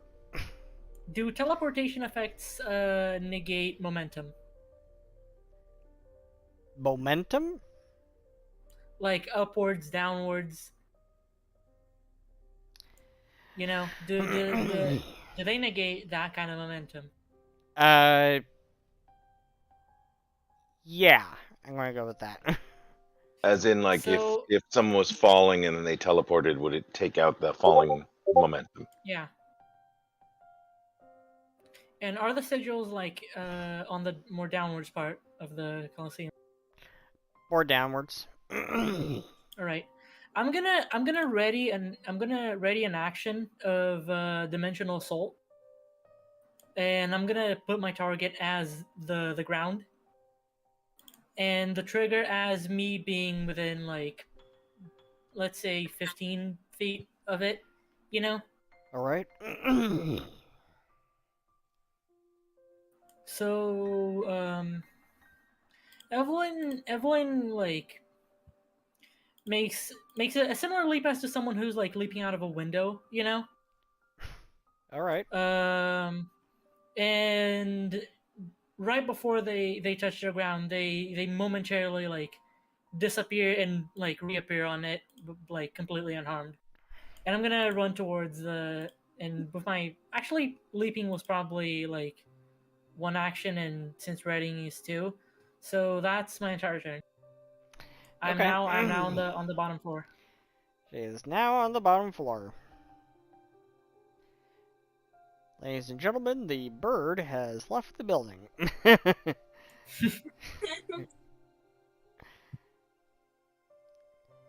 Oh yeah. Also, give me 1 second.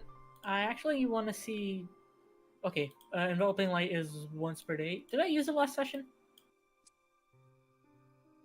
I don't know.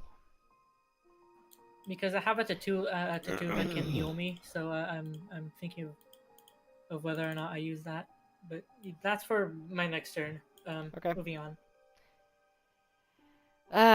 Rune, pray tell, what the hell are you doing?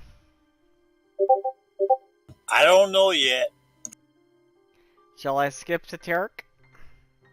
Go ahead. Okay. Let's just say you're comforting Giovanna. Tarek, what are you doing? Well, that situation definitely removed one of the dangers there, was Xulgoth disappearing. Tarek is going to pause by Giovanna for a moment.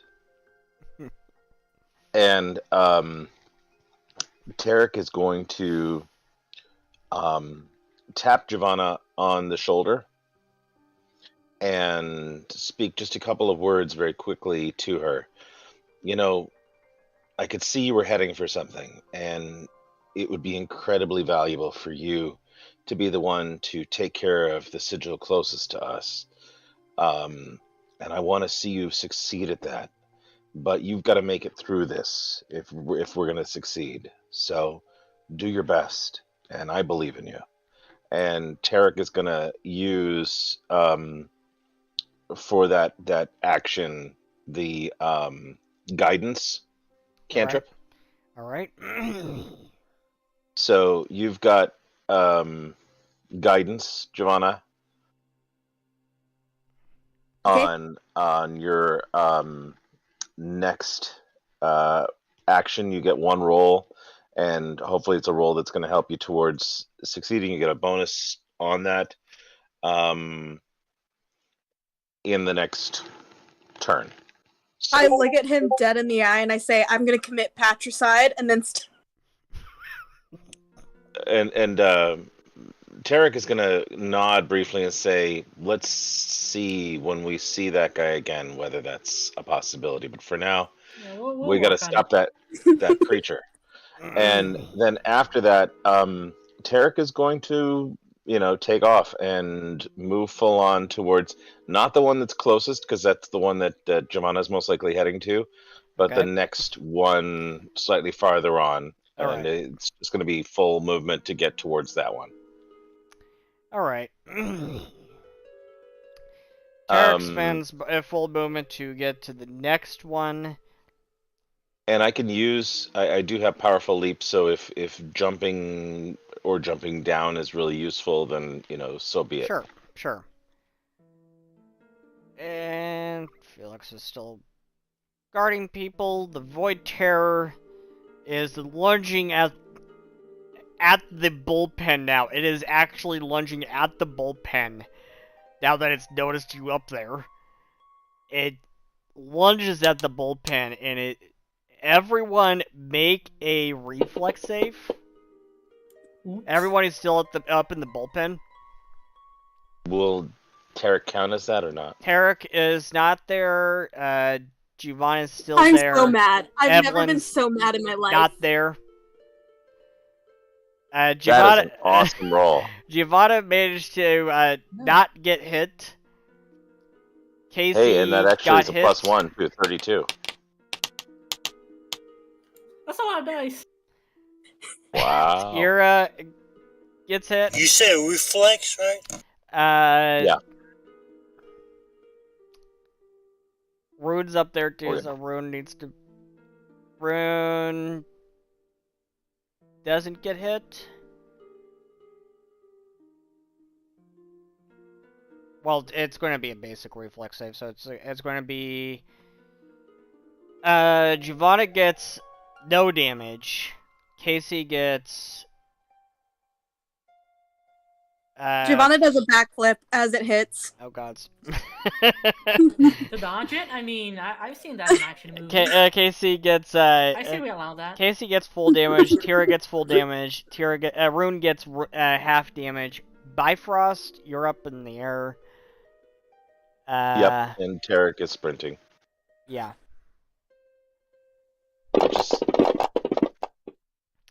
So why couldn't you have seen that one, Dad? Casey takes 17.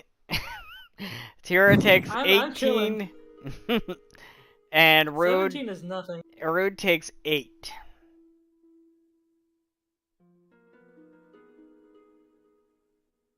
And it just lunges at the bullpen. Boom.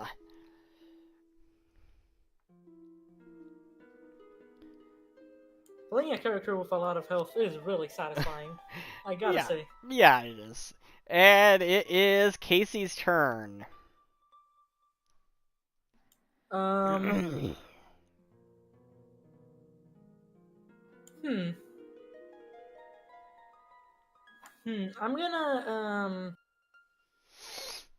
gonna act together. Act together with the Cheater X. Yep. Now I think my my Cheater X shouldn't.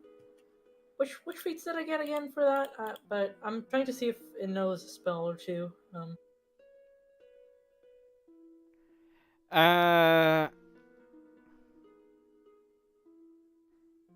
don't know. Cheer X is supposed to have a separate character sheet, really. Yeah. Speaking of which, let me pull that up. Because I know that there's a summoner feat that lets you have spells, but I don't remember if Mystimon summoners have that, or if I grab that. But I think I might have. You said the Rune takes half, or Tira takes half. Rune takes half. Tira takes full. How much? It's 17 for Tira and 8 for Rune.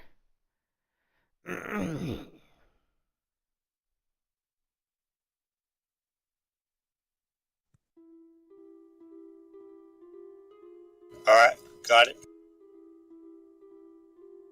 Just making sure, because I just finished my 4th drink, so I'm screwed. Yeah, you're going to be feeling that one in the morning. Oh yeah, I'm going to feel it in the morning. Let us know how bad you're feeling in the morning. Right. I will let you know. Tell me the sheet for the Cheater X. Seth. For, like, okay. The world ample thing for it. I can't find it. Find what? The page for the Chitterrex. I kind of like forgot. Okay, so to that pull it should up be in on the beginning the of the session. that should be on in the character guide, classes, companions, Mystimon partners.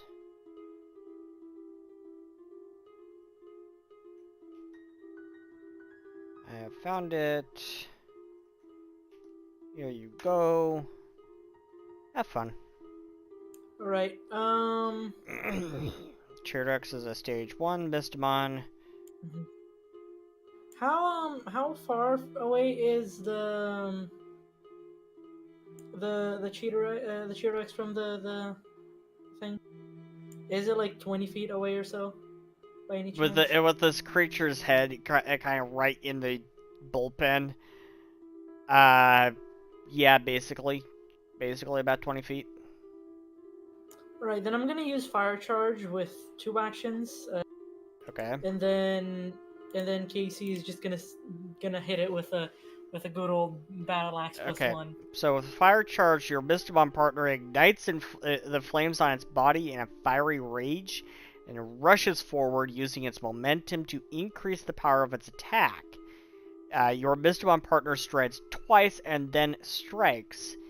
If the Mystimon partner moved at least 20 feet away from its starting position, it moved in entirely a straight line. It gains a +1 circumstance bonus to this attack roll. Either way, the damage type of this attack is fire instead. So make your attack check. First to the battle axe. 27. That is a... Does that hit this thing? Let's see. I don't know if it's adding the circumstance bonus. Nope, it's not. So it's a 28. So as this thing is closer, you see that that this creature has an eerie alien layer of shimmering violet mucus that slithers and crawls over its flesh, but it is as hard as iron to the touch.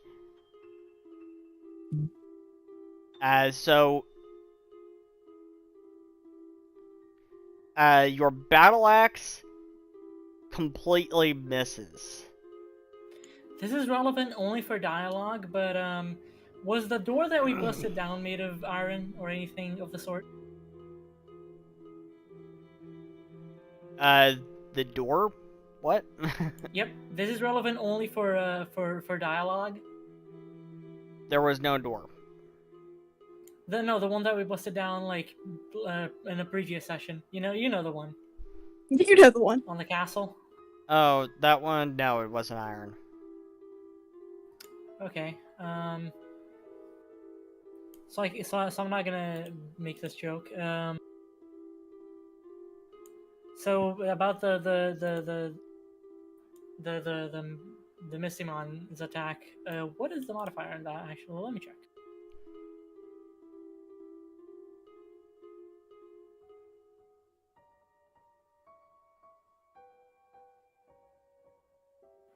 So what's its Fire Claws attack? I can't quite tell what attack that is, like how much damage.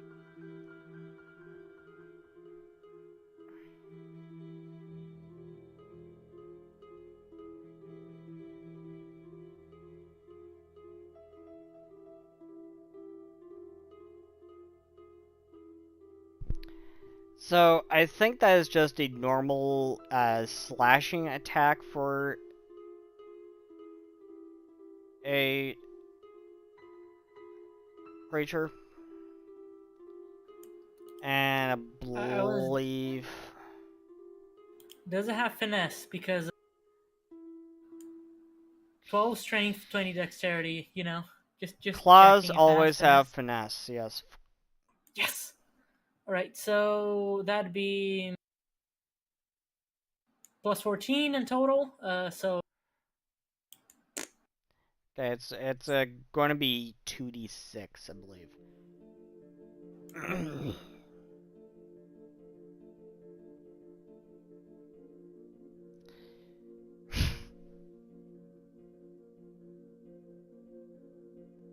I was really hoping that battle axe hit. It just straight up deals 2d12. Okay. The battle axe doesn't hit though. Yeah, it's unfortunate. I was really hoping for it, but you know, I'll get my chance some other time. As for the cat, I don't assume it hits. Did Because it you rolled roll more yet? in total than Did I you did. roll yet? 7 plus 17. 7 yeah. plus 17. So 24. Yeah. Yeah, that's a miss. Yeah, I assume that. Yeah. All right. Fair enough. All right. Bifrost. Hang on. That was just 2 actions. Oh. I'm also gonna use Protect Companion on Kitty. Okay. She uses Protect Companion. They use Protect Companion on Kitty. Mm-hmm. Kitty the T-Rex. All right. Yeah, and gains +1 circumstances to AC. And also gains the life surge reaction, which is basically, whenever I use that reaction, I reduce 20 from any damage that it was gonna take, and take 10 damage myself. Okay. Bifrost is your move. What are you going to do? How close am I to our allies? Oh, The ones who are fighting. Tanawin and Burrowworm. You make it down to them? Okay, so I'm within 30 feet of them? Yeah. Okay, so Bifrost will take 2 actions to do a heal. Which one... Oh, darn it. Which one looks worse? Definitely the Burrowworm. Okay, so the Burrowworm... The Burrowworm was mostly taking the attacks for Tanawin. Clearly doing a valiant job of protecting its owner. Okay, so I'm doing a 2-move heal.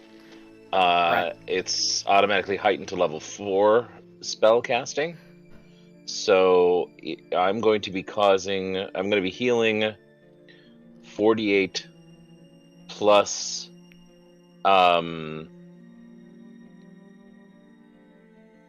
is that 8 for each level?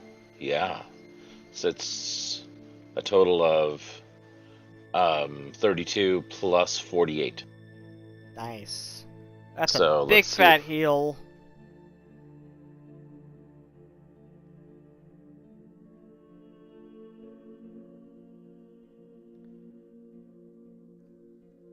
That is a big fat heal.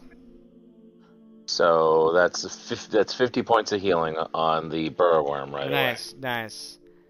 Very nice.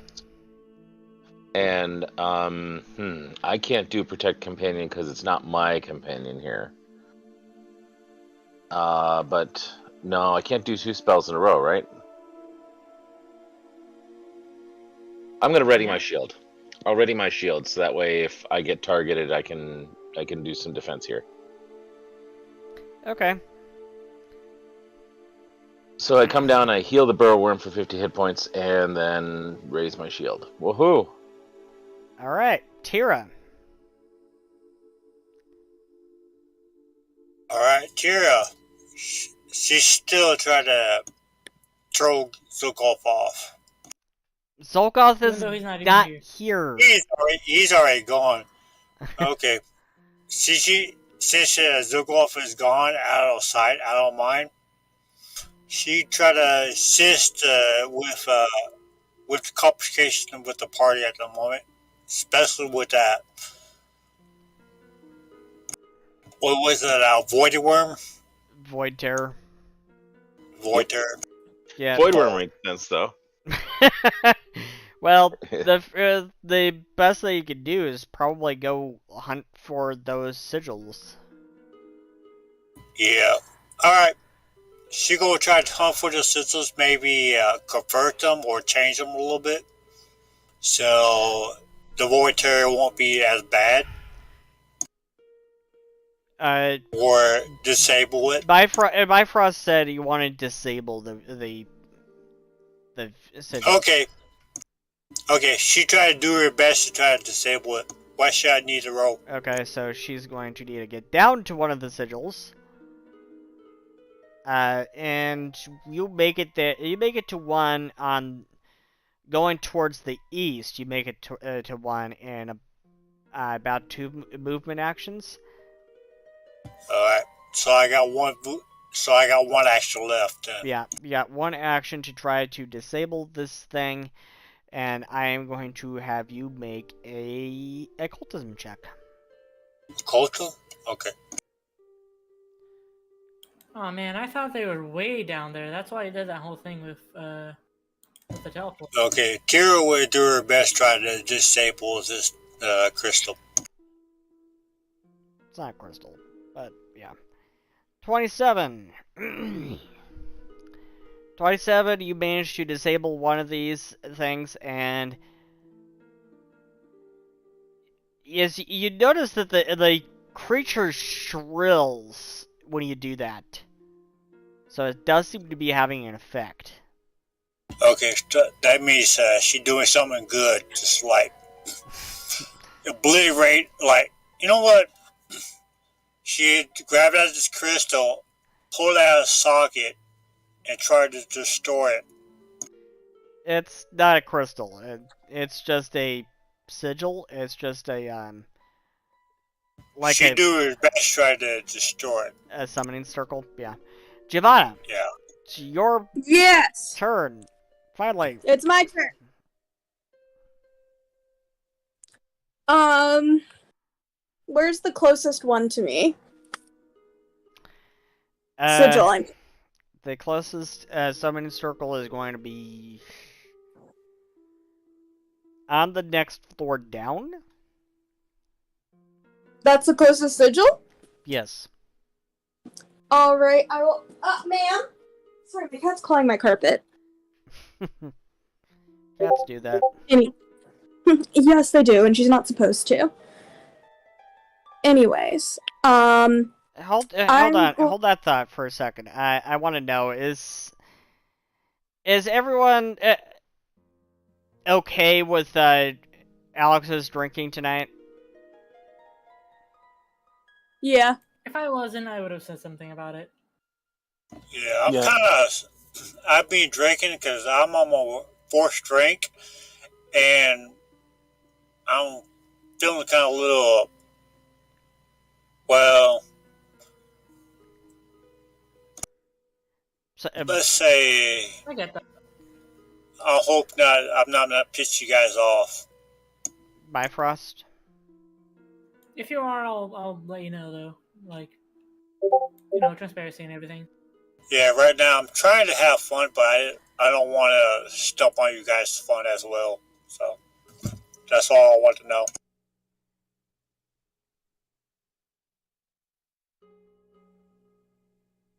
I'm kind of... Let's see. Yeah. It's Giovanna's turn. It is my turn. Yes.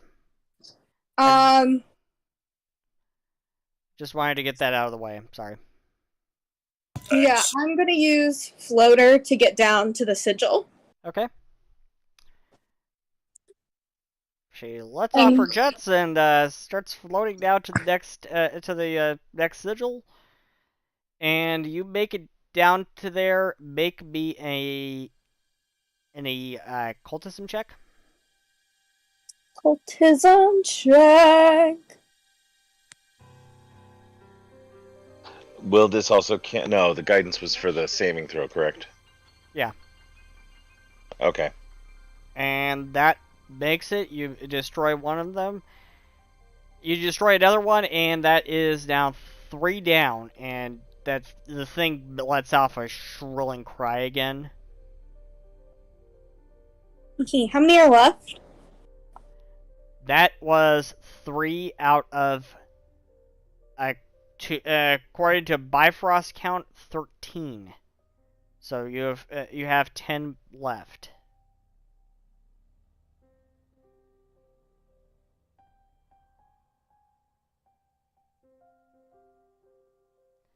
Are there any of the Magi guards still here? The Palace Guard have moved to get Stormbreak out. Okay. Bummer. Can't direct them to help us. Evelyn. All right. Getting up from. Oh. Their first priority was getting the Pharaoh out. That's disrespectful. Sure. Anyways, I'm gonna go. Are there any like 2 circles that are like next to each other?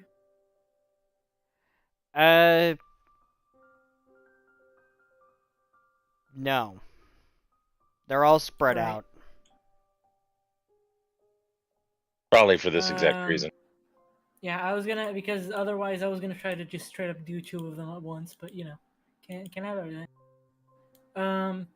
So yeah, I'm gonna go to the nearest one to me, you know, covering the whole like bottom part of the Colosseum, since everyone's like up there, or at least most people are. All right. Of the group. Now, would it be better for me to use Lore Signs of the Void or Occultism here? You could use either in this case. No change in DC? No change in DC, no. Alright, then Occultism is higher. I said... Occultism is higher. There we go. That is like a 1 in a million. Wow. What are the chances of that happening? She said, no, for that crit, can I do the mage hand trick? Sure. Yes. Go ahead. Go for it. Oh my god. So Evelyn just straight up like disarms 2 of them at once, using like one like actually being there and another one using a mage hand. Okay, that's 2 more down, and as you do that, this thing lets off a shrilling cry again. That is 5 down. 8 to go.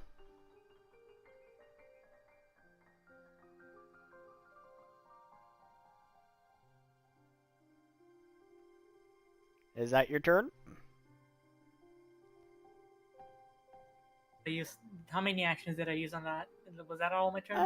Yeah, I think it was all your actions. Rune. Alright, Rune's turn.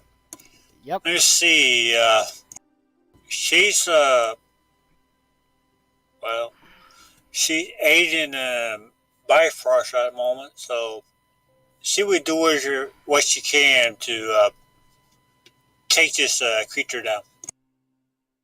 Okay. Help Bifrost take this creature down. Okay. So she will try to do a concussion blast at this creature. Alright. DC 23 basic. That's Tira. Oh, sorry. Rune, please. I got 2 character sheets up, so I got confused, so my bad. Of course. It's totally confusing. Yes, I know. She would try to do a disrupt life on this worm that Bifrost try to contact, try to confront, help Bifrost out. 42 DC 23. Alright. Maybe if you would, so it would be won't be a much of a problem. Okay, that is It just manages to make it 25. Okay, nothing really happens to it. She tries the hardest to try to like help him out. Like maybe you weaken it a little bit, but fortunately it didn't happen. So yeah, that's her turn. Tarek. How far am I from the one I was running towards? You make it to it. Excellent. So, Tarek is going to attempt to deface this one and see how that goes. Make an occultism check. Why am I getting mimicked? That's not good enough. That is a fail. Yep. Can I spend a heal story point to make it so I can succeed? Actually, I have a story point I can throw into that one. Okay. I'm amazing him. You're not even there. Woohoo! Tarek's all the way on the other end. Oh, never mind then. 25. Yeah, I went running. 25, that is a success. You managed to destroy another one. That's 6 down. And then Tarek will move towards the next one. As that happens, you take down the 6th one, that eerie alien layer of violet mucus, you notice it, you see it actually shatter.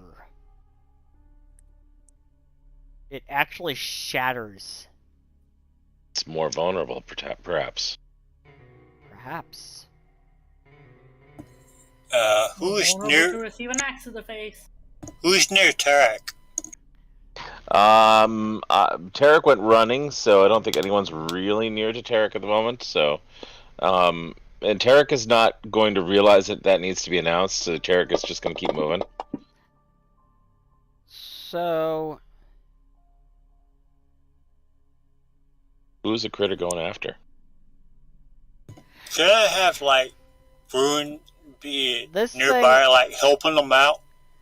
This thing whips its tail around towards where Tarek is. Woohoo! And that is a 28 to hit. That is my AC. Can Rune take its place instead? I'm a bit far away. Rune's not even there. Rune's not there? Damn. Yep. So that's a hit. We're good. And Tarek, you are going to take some damage. That happens. Yep, it happens. You take 22 bludgeoning damage as this thing slams its tail into the stands where you are. No. Oh, I was thinking of Tyra, not Rune. Sorry. Yeah, no. So, so that puts me down a little bit, but I'm not quite as tough as Casey is on Casey's best day, but I'm doing okay.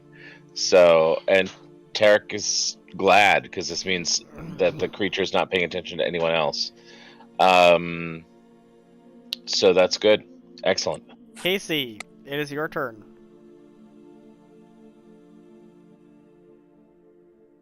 One second. All right. I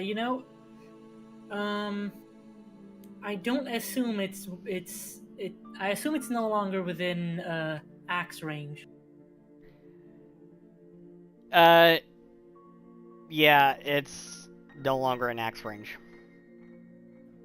Casey is visibly upset at that, but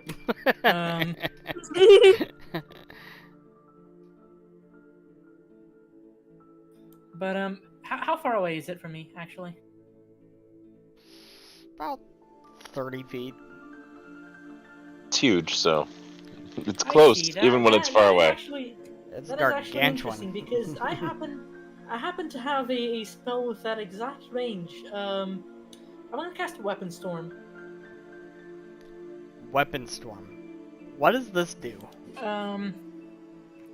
It is essentially Casey swings her axe, and their axe just like multiplies into like multiples that just strike in kind of like a cone, and it deals 4 dice of its damage, so that's 4d12 with a basic reflex save. All right. I mean, it's not a basic, but it's basic. It's almost a basic, with the only change being that if it gets a critical failure, then suddenly it's rolling low. Suddenly it's rolling low. It rolls 19. Okay, fair enough. Is that a critical success? It's 19. That's its total. Oh, total. Oh, I thought it rolled 19 like.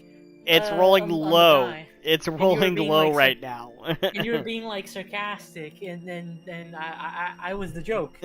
No, it literally is rolling low right now. It rolled a 2 on the die. That is probably a failure. Probably. I assume my AC is that low. Okay, so hang on. Trained plus. Hang on. I'm gonna need to double check this in a moment. I'm just gonna take a charisma skill, make it trained. Yeah, DC 24. It does not succeed. It fails. It actually failed one. So 4d12. Woohoo! Ouch. That's nothing to sneeze at. That's a lot of damage. Yep. And it shrills. And now its attention is totally focused on you. Yeah. Casey just yells, "Hey, don't run away from me, you coward!"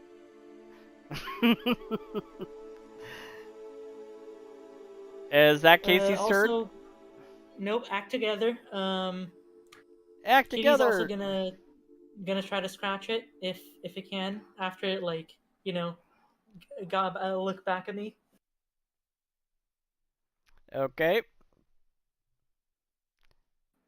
So that is like a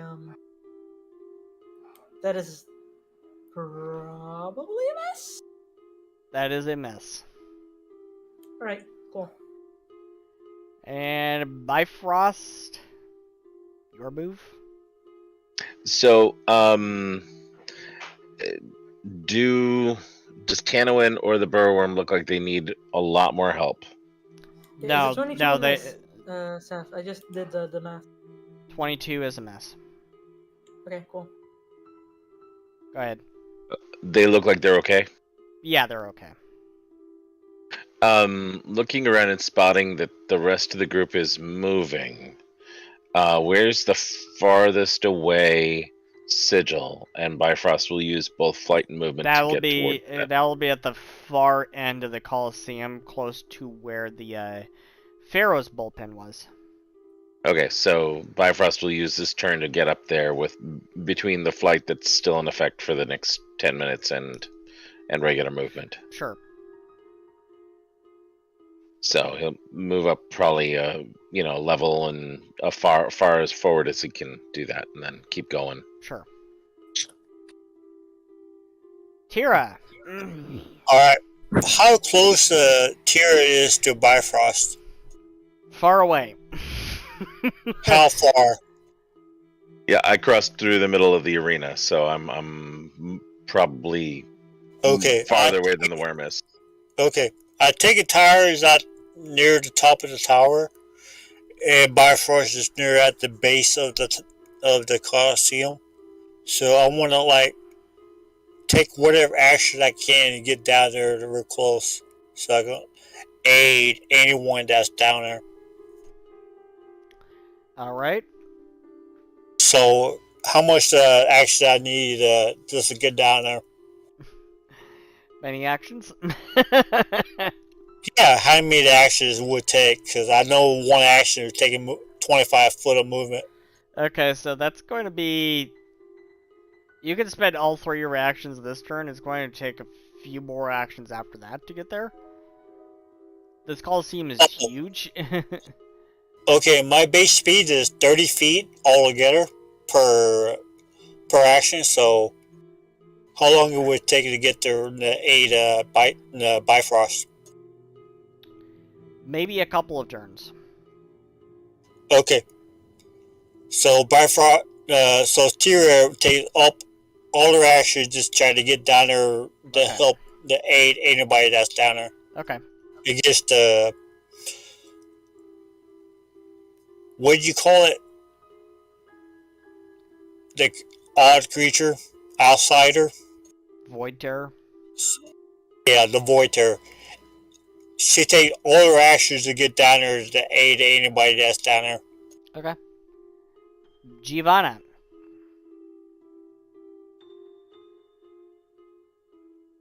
It's me again. Hi.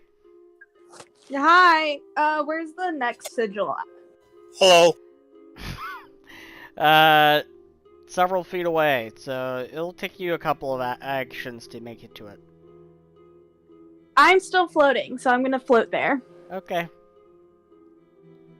She floats over to the next sigil and make me an occultism check. Did she make it? 32. She makes it. She breaks the next one. And this thing is visibly angry. Do I have any things left? Any actions left? Nope. Dang. Evelyn.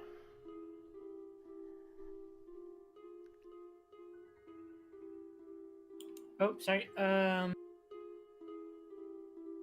I'm also gonna like immediately run up to more of these circles and just try to get them as many as possible. On full concentration mode right now. Okay. And you know what? Actually, I'll cast haste as my first action. All right. As my first 2 actions. Sounds good. Sounds good. So I can do it faster on the next few turns. Yep. If only Felix was here.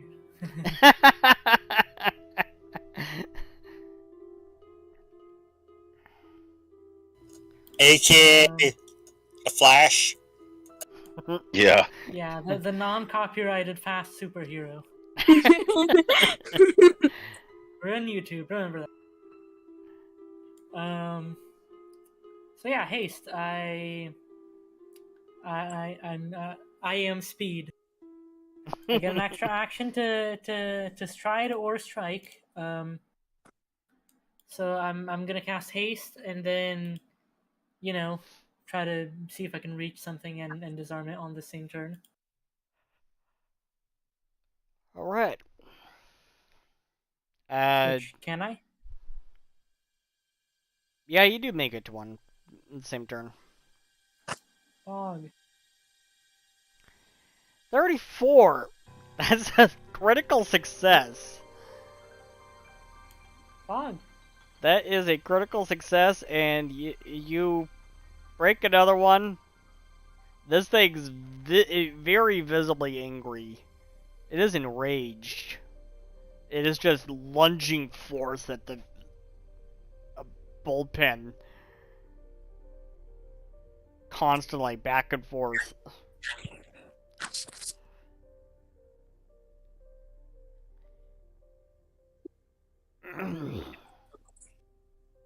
And Alright, Rune. Rune is up. She's pretty much close by. Wait a minute. She already disrupted one rune, so she go try to do the next rune as fast as possible to try to disrupt the other one. Okay, Rune's going to try to disrupt Rune. Oh yeah, she go disrupt herself. What I need a roll to disrupt it. Occultism.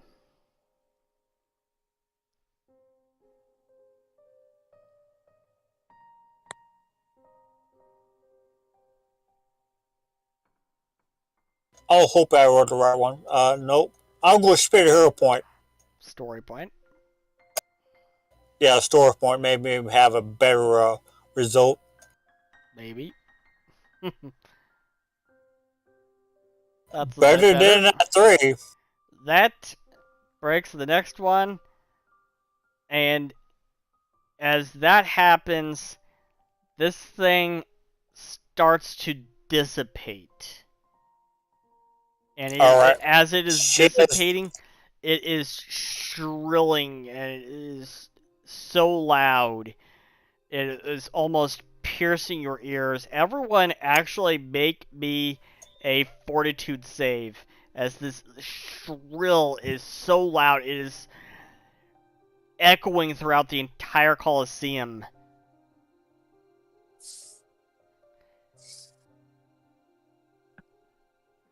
Everyone? Yeah, everyone. Unfortunate.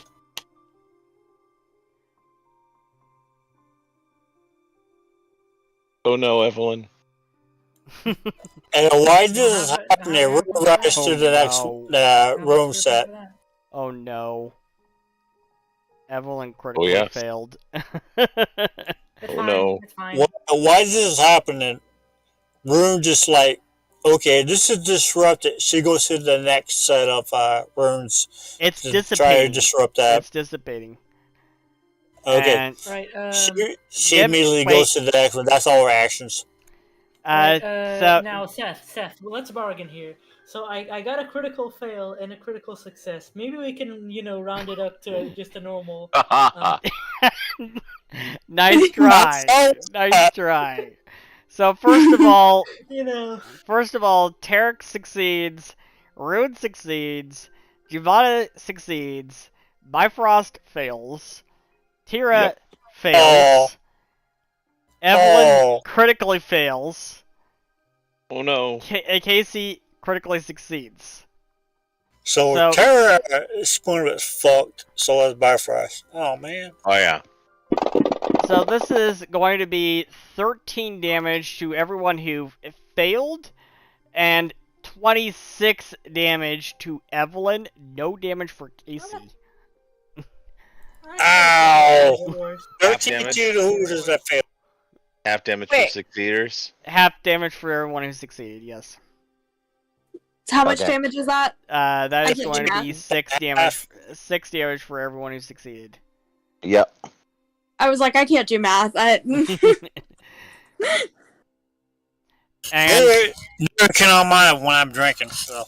And it dissipates. It is gone.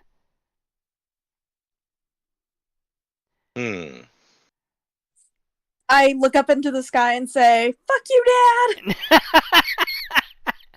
So that's one way to look at it. A few days later.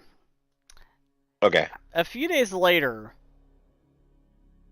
Quali and Ira still haven't been released. And now the trial is set to begin.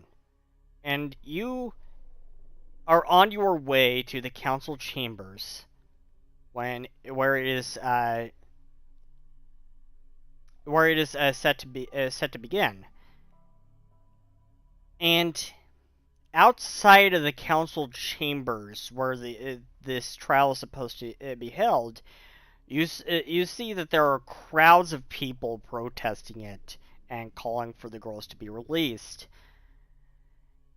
But just as you get close to the council chambers,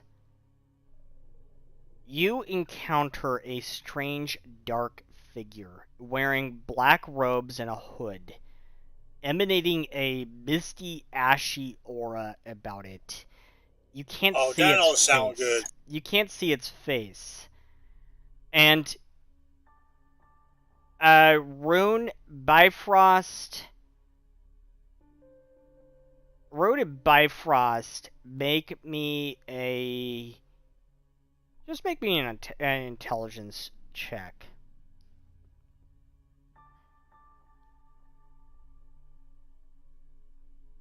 No, Bifrost does not know. But Rune does. Rune, you remember this thing. You remember This is not good. You remember seeing the same figure once before on a cliff in Olympus as we're flying away from the Primal Witch case over a year ago. He now speaks to you in a low, raspy voice. I have been following your exploits with great interest. I ask you this question. Why do you do what you do? Why do you protect this world? How do you answer? Bifrost. Sacrifice of good of others. Yep.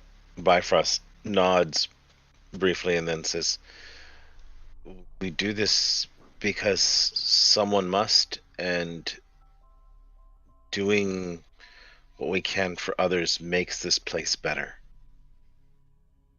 Interesting. What do you think draws these guardians to one another, and furthermore, to you? What part do you think you play in the coming times?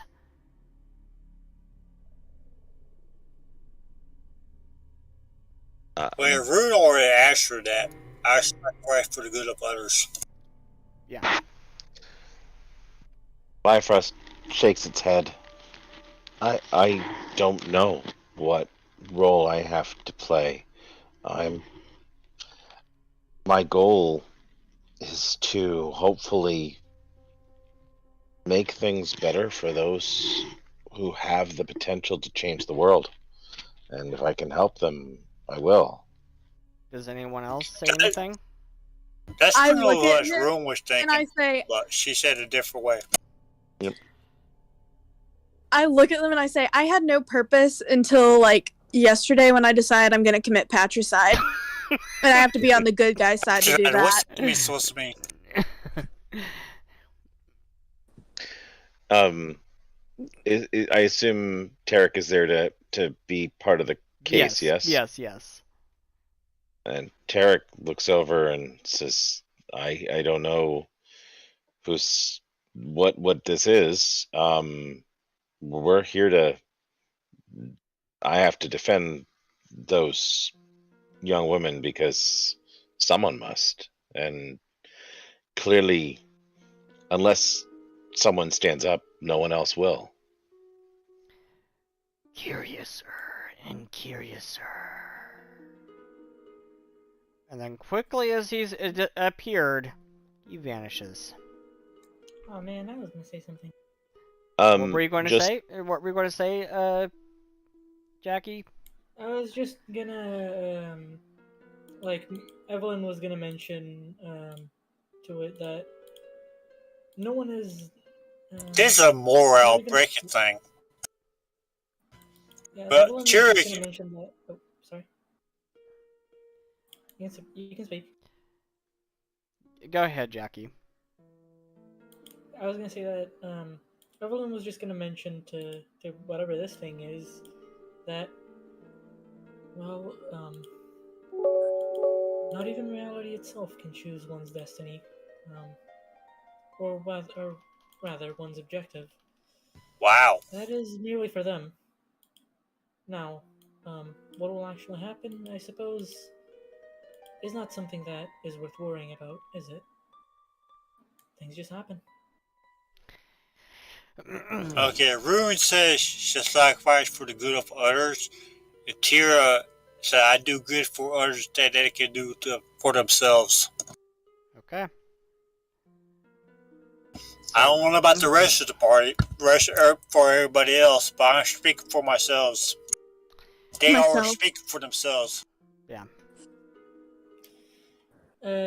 Casey just says, I just like being nice. Is that like a complicated goal? I just like being nice. I want to commit patricide versus... So, Yeah, all it says is curiouser and curiouser, and then it vanishes. So, inside the council chambers, you find Crystal, and she is outraged. She is angry. And as you arrive... Why is Crystal angry? She is angry because the girls haven't been released yet. Yeah. Wait, that's because Crystal, right? Yes, Crystal. Yeah. Like, Okay, I hear we're cousins now. What about those two? What they think? What they say? They don't know what to think. They don't even know what is even really going on. To be honest. Oh. They That's not good. They don't know. Ira understands a little bit of what's going on. She doesn't entirely understand why this taboo has to affect them, but Kawaii doesn't understand what's going on. That I can understand, but the other one, she should have some common sense. She should know what's going on. I assume the Pharaoh is here as well as the Pharaoh hasn't aid? arrived yet. The Pharaoh hasn't arrived yet.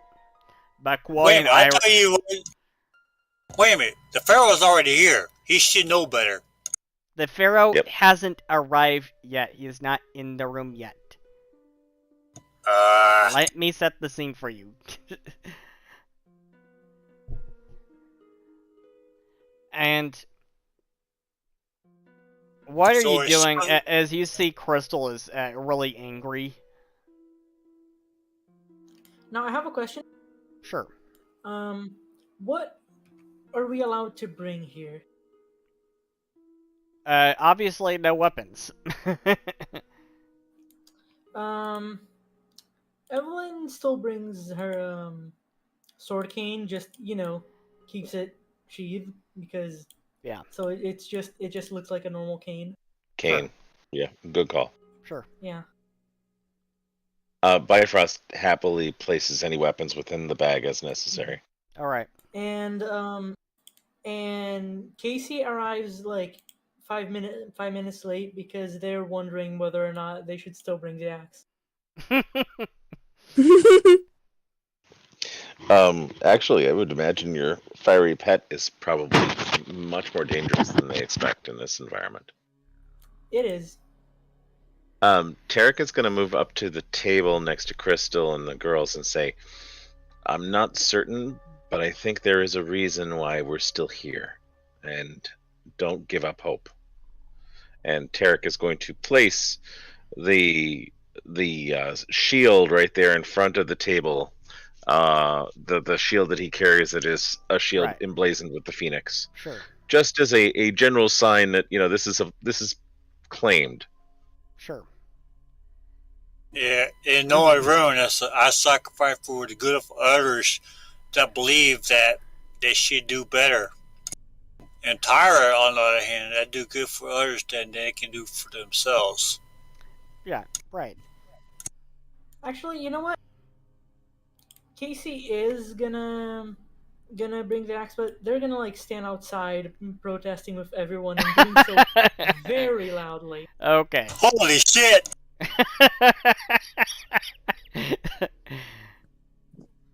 What is Giovanna doing? Acts as a tool of intimidation to everyone inside that place. Giovanna is walking in, and she is actively being as hostile as possible. Anyone looks at her, and she wants, if they are a guard or any, official-looking person, the amount of rage you can feel emanating off her. Wow.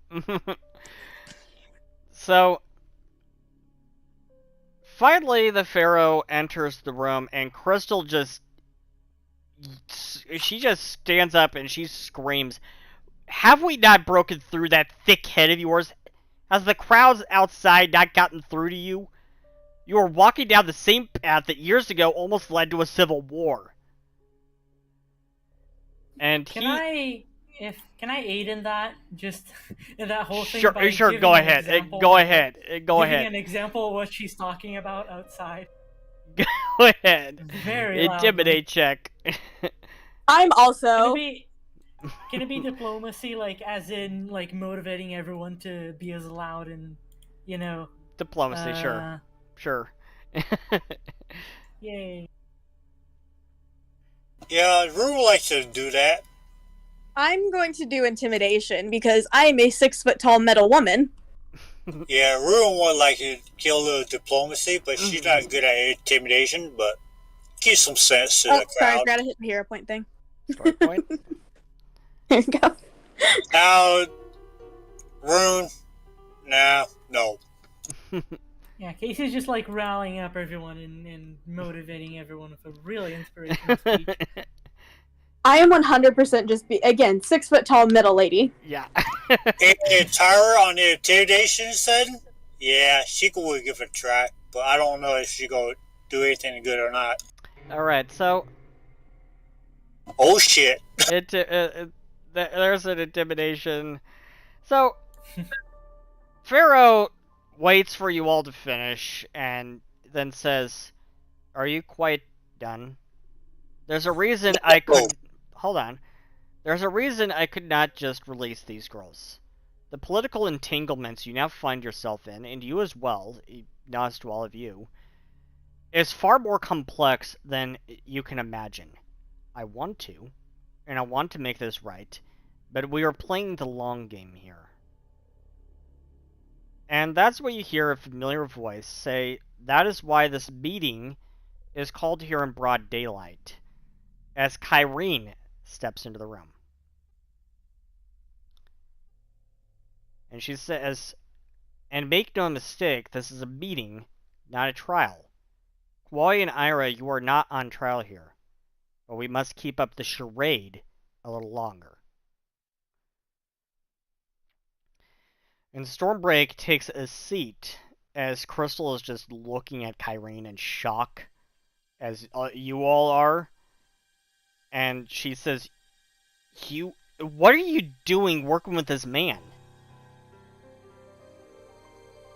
And Kyrene continues, "Crystal, what you have built with the Wayfinder Society is nothing short of spectacular.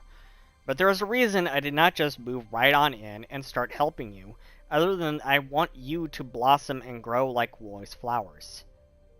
I have been working with the Pharaoh for some time, since the end of the Dragonlord crisis.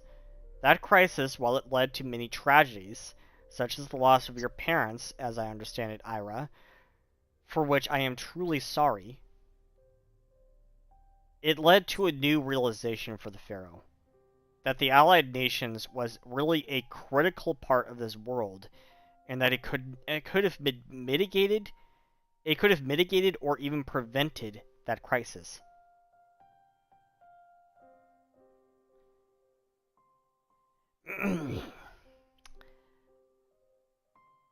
And does anyone respond?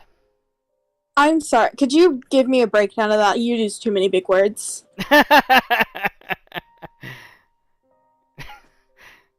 Substantial lore drop there. Yeah. Okay, Tyra just understands like, well, Kimmy wrong, Kimmy also right, but it can also be vice versa. Can I have that breakdown though, please? Can someone give me a summary? Giovanna's all fucked up, huh? So basically, what Kyrene is trying to say is the Dragon Lord crisis that happened a couple of years ago. It led to it gave Stormbreak a new realization. He realized that the Allied Nations was crucial to the world, and it realized that perhaps that crisis could have been prevented. I mean, all crises can be prevented. Like, that you're not saying anything new. Like, anything can be prevented. I mean, it doesn't mean it's realistic, but it can be prevented. Everything can be prevented, but yet some people take things into way let's just say way too much into consideration when it shouldn't be. And meanwhile, because like I don't assume people in the protest are hearing anything about this. No, they're not. Meanwhile, like you just hear people, including like Casey, just going off with his head. And Bifrost, do you say anything, or Tarek? Tarek is waiting because Tarek figured after this whole thing went down, the fact that they kept the girls there made Tarek suspicious that this was going to be used to set a precedent and to possibly pull the law down rather than just simply dealing with the specific case. So Tarek is standing, but waiting before any kind of response. No, because I mean, otherwise it's going to break the decorum of the court. Right. Bifrost is hopeful, but waiting to see what Kyrene has to say because that's the person here that Bifrost trusts. Yeah. Stormbreak says, however, as I understand it, you lot have met with the nobles of this land. As he nods to you, all of you. Do you confirm? You met with the nobles at the party during the before the convergence. So things can be considerable or inconsiderable. Depends on the point of view. But when you're thinking about it, common sense overrides consideration sometimes.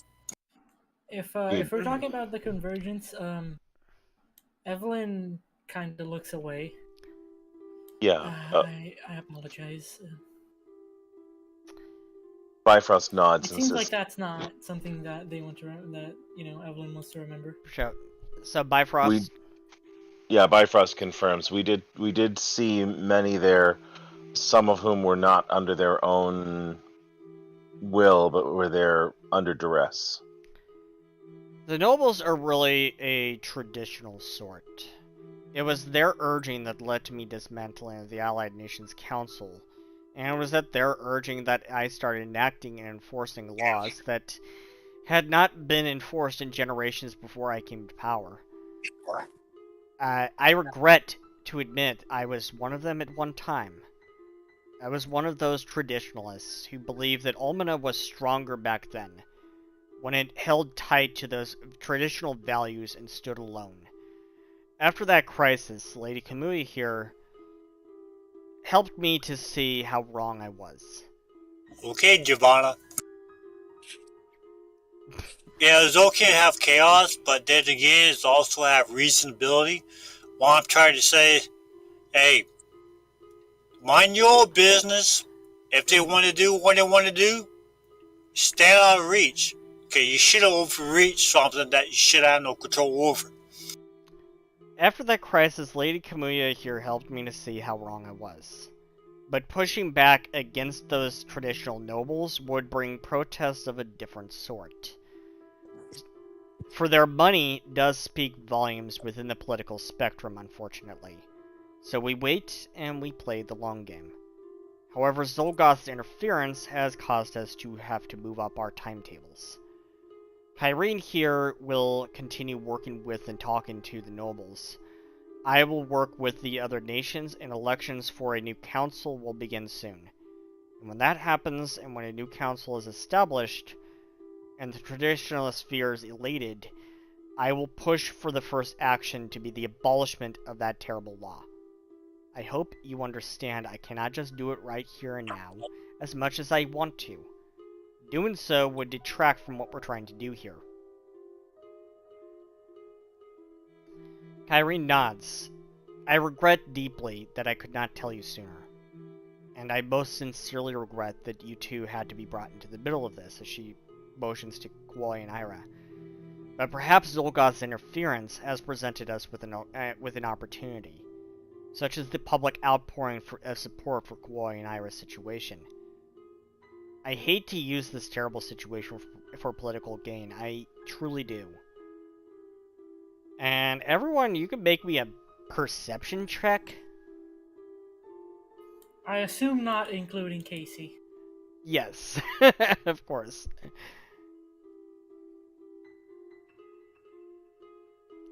That is...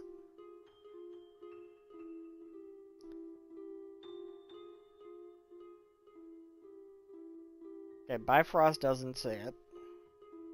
I think Bifrost is more focused on Kyrene or something right now. Yeah, the people. He's actually watching the girls too. Yeah. Tira doesn't see it. Rune sees it.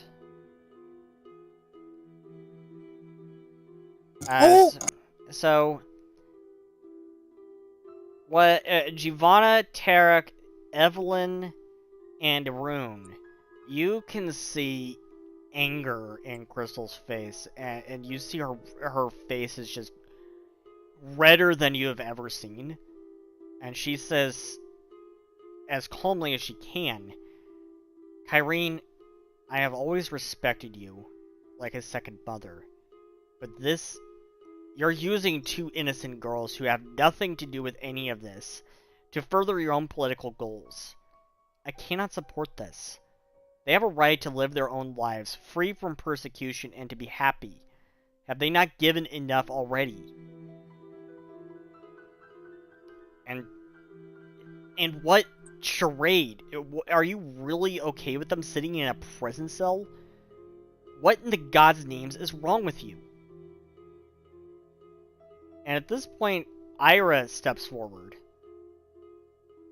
Crystal, Mom, she says, I respect that you're trying to stand up for us, but with all due respect, I think this is much bigger than either of us. While Kawhi might not entirely understand, I do know one thing. She does not want to see the violence or the fighting that occurred that day ever again. She talks to me about it all the time. If our sacrifice can lead to the prevention of any more tragedies like what I had to endure, I think Kawhi would agree we need to see this through.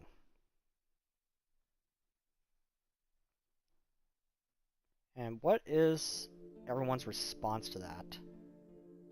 Well, Ruin's response with that was like, well, their business is their business. If they want to be happy, let them be happy. So, you have no right to buddy people's lives. I still do believe that there should have been a better way to go about this, but... Just abolish this bullshit, whatever this rhetoric it is, abolish it. I look Let the people Pharaoh. be happy. I look the Pharaoh right in the eye and I say, "Never be in a room alone with me." Make me an intimidation check. Oh shit! Oh no! 1 second. She story points it.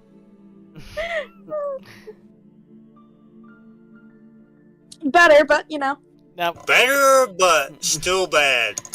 So, Bifrost or Tarek, what do you say?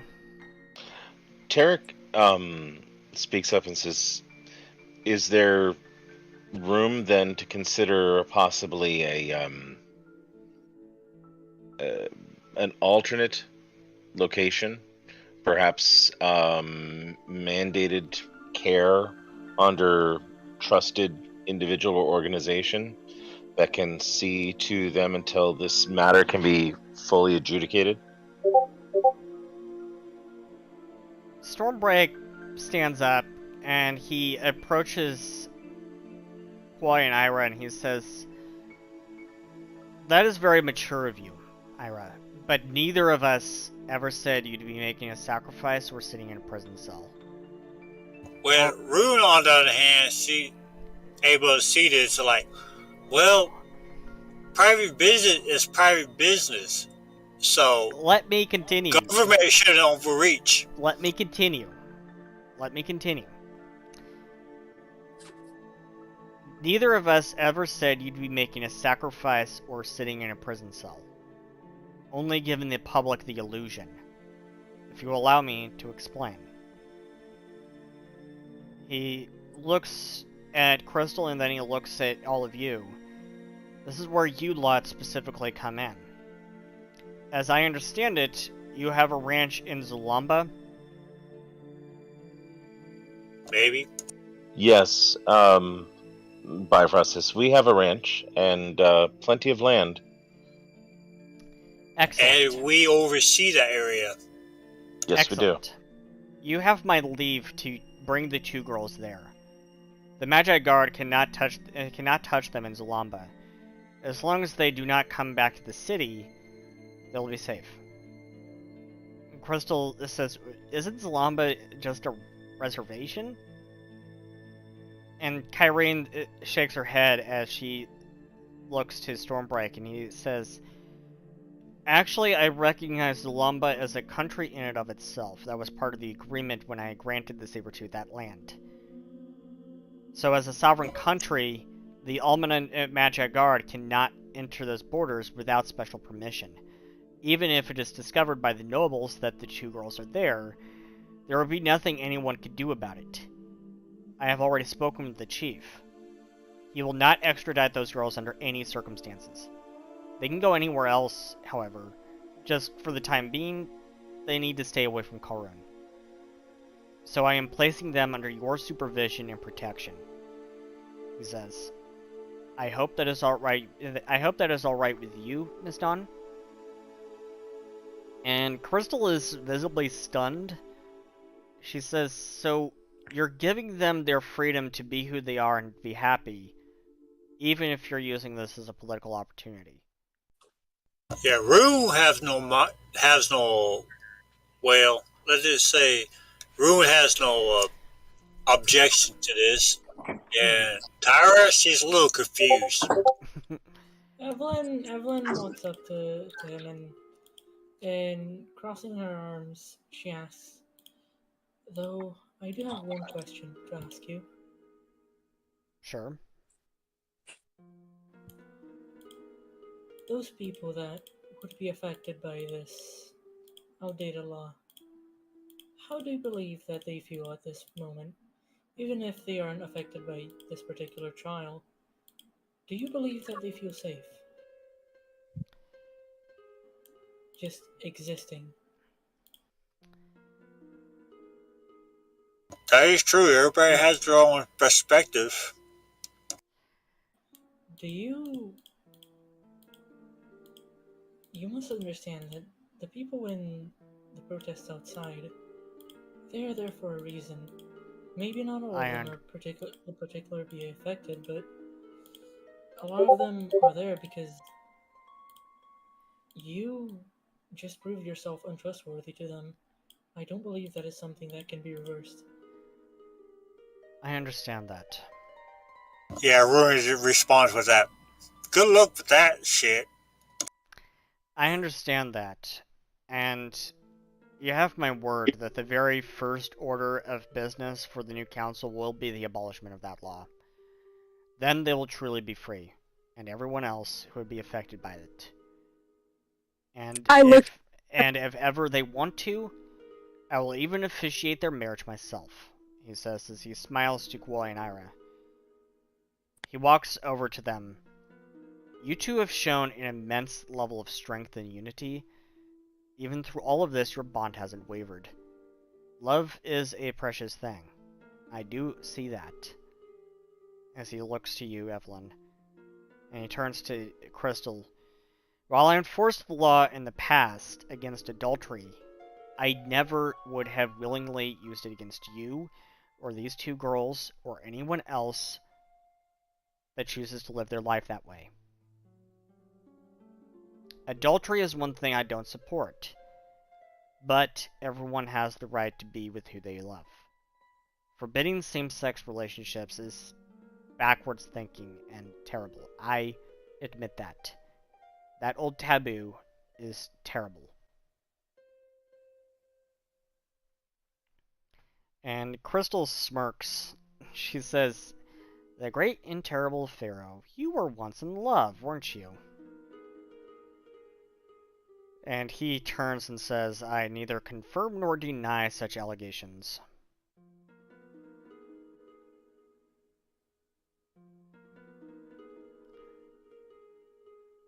What is everyone's response to that? Though, about your mention of adultery, correct? Yes. I would also like to ask a question of it. If it is enforced by law, what measurements are there to be taken to ensure that, well, people in polyamorous relationships aren't classified as partaking in adultery, for example?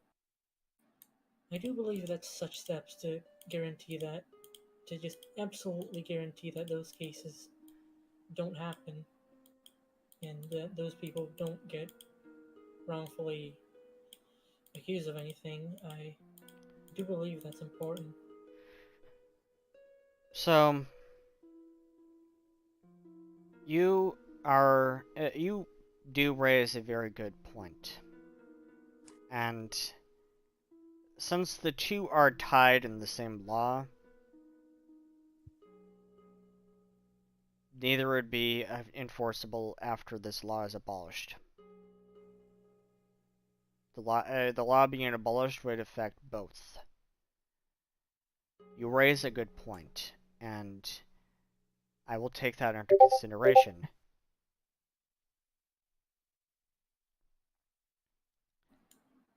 Thank you. Bifrost will turn to the two girls and say, "Are you willing to come to join us, or do you feel that you need to stay here to see this to the end?"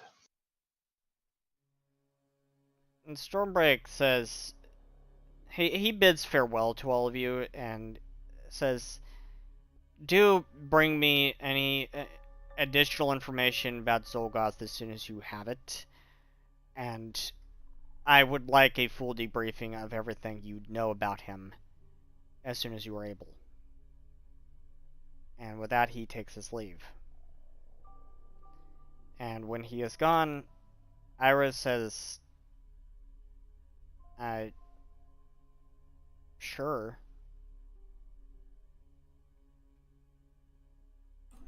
I still know not how to feel about it either.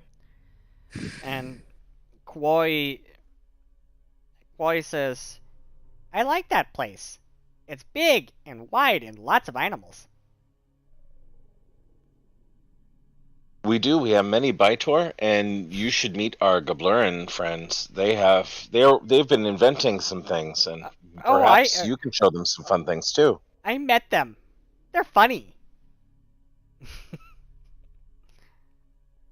They will be happy to see you, I think. Yeah, I really don't freaking care about this, but then again, it's that everybody should have their own freedom to live their lives the way they want to live. Yeah. The government should not propose how people should live their lives. Sure. So, after he's gone, Kyrene approaches Crystal, but Crystal just puts up her hand. And Kyrene sighs, "I hope someday you will understand. And please accept my apology. I never meant for Kwoi or Ira to be brought into the middle of any of this. That was Xulgoth's doing." And Crystal shakes her head. "Kyrene, you can tell yourself this was Xulgoth's fault all you want, but you are the one who chose to politicize this. I'll go along with this for now, but if Stormbreak does not make good on these promises, you will reap what you sow. I do not trust that man. As for them going to Fox Hollow Ranch, that's up to its owners and up to them. But I care about these girls. I was the one who cared for Kwoi for months while you were gone doing gods know what under the sea. I was the one who took Ira in when she had no one.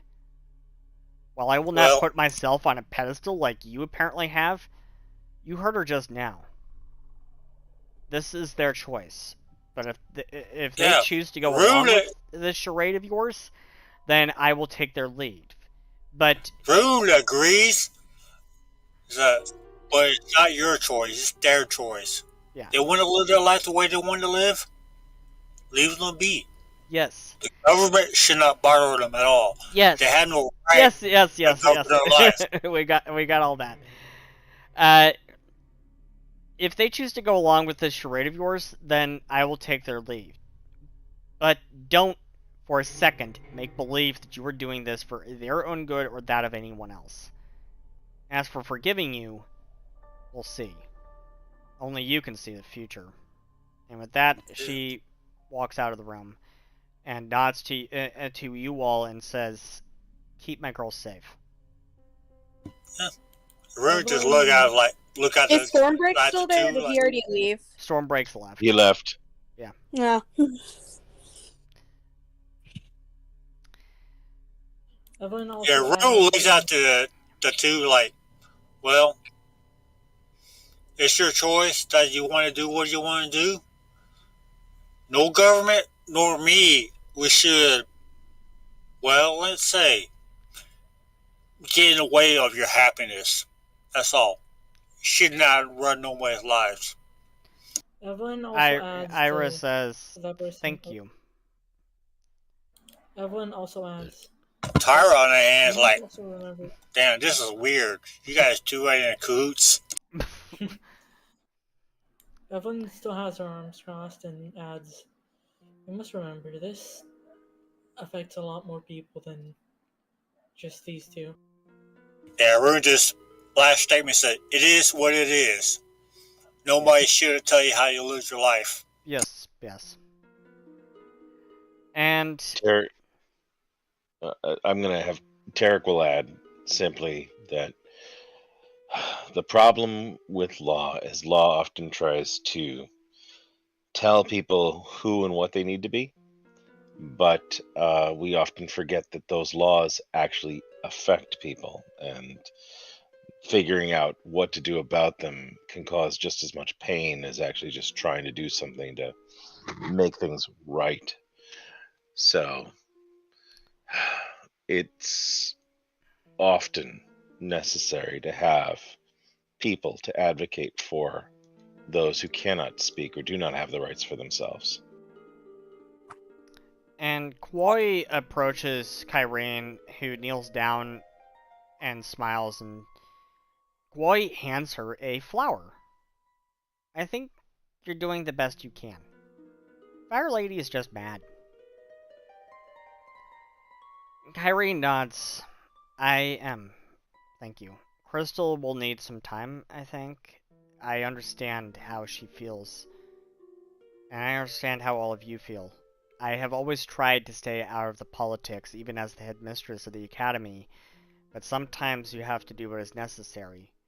In her position, Crystal will need to deal with the same thing. She will need to confront the politics, but she can only do so in a way she believes in.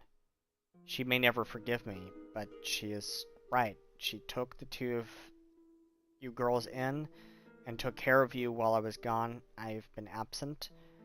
So in a way, she has become the mother you needed. And she will do what she feels is best for you. Both of you. Even if you're of age."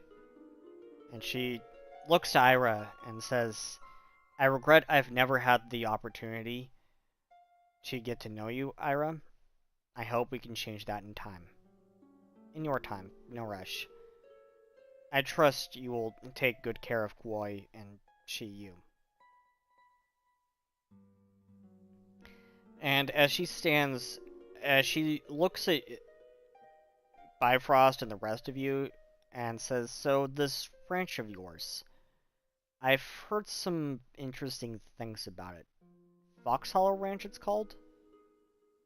Don't talk to us about our ranch. We don't like you.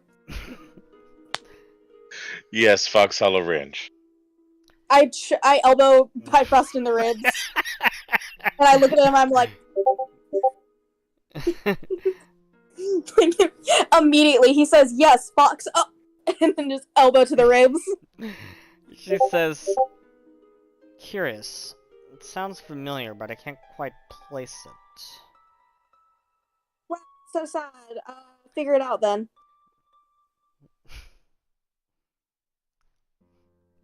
It's Shove him in the ribs again.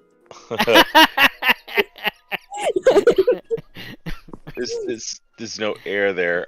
So I keep hitting him. Bifrost simply says, "It's a storied place. You can talk with me at some time later. You have my comstone." I punch him again.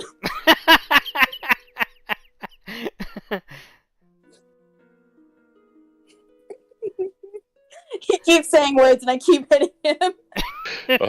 Bifrost won't connect the two necessarily either. It'd just be bang, bang, bang, and there's no real like, oh, why Giovanna's doing that? Okay. At this point, maybe I'm just drowning out your words. But yeah, I from previous conversations with Kyrene knows how to reach me, and I can share more information when she wants more. All right. And look at and that is where I am going to end today's session. And that is the end of Xulgoth's Trap. Yeah. The next session will be the first part of a new episode. I hope everyone can join us then. And I hope that this terrible badness in the real world resolves itself quickly. Until then, see you all later.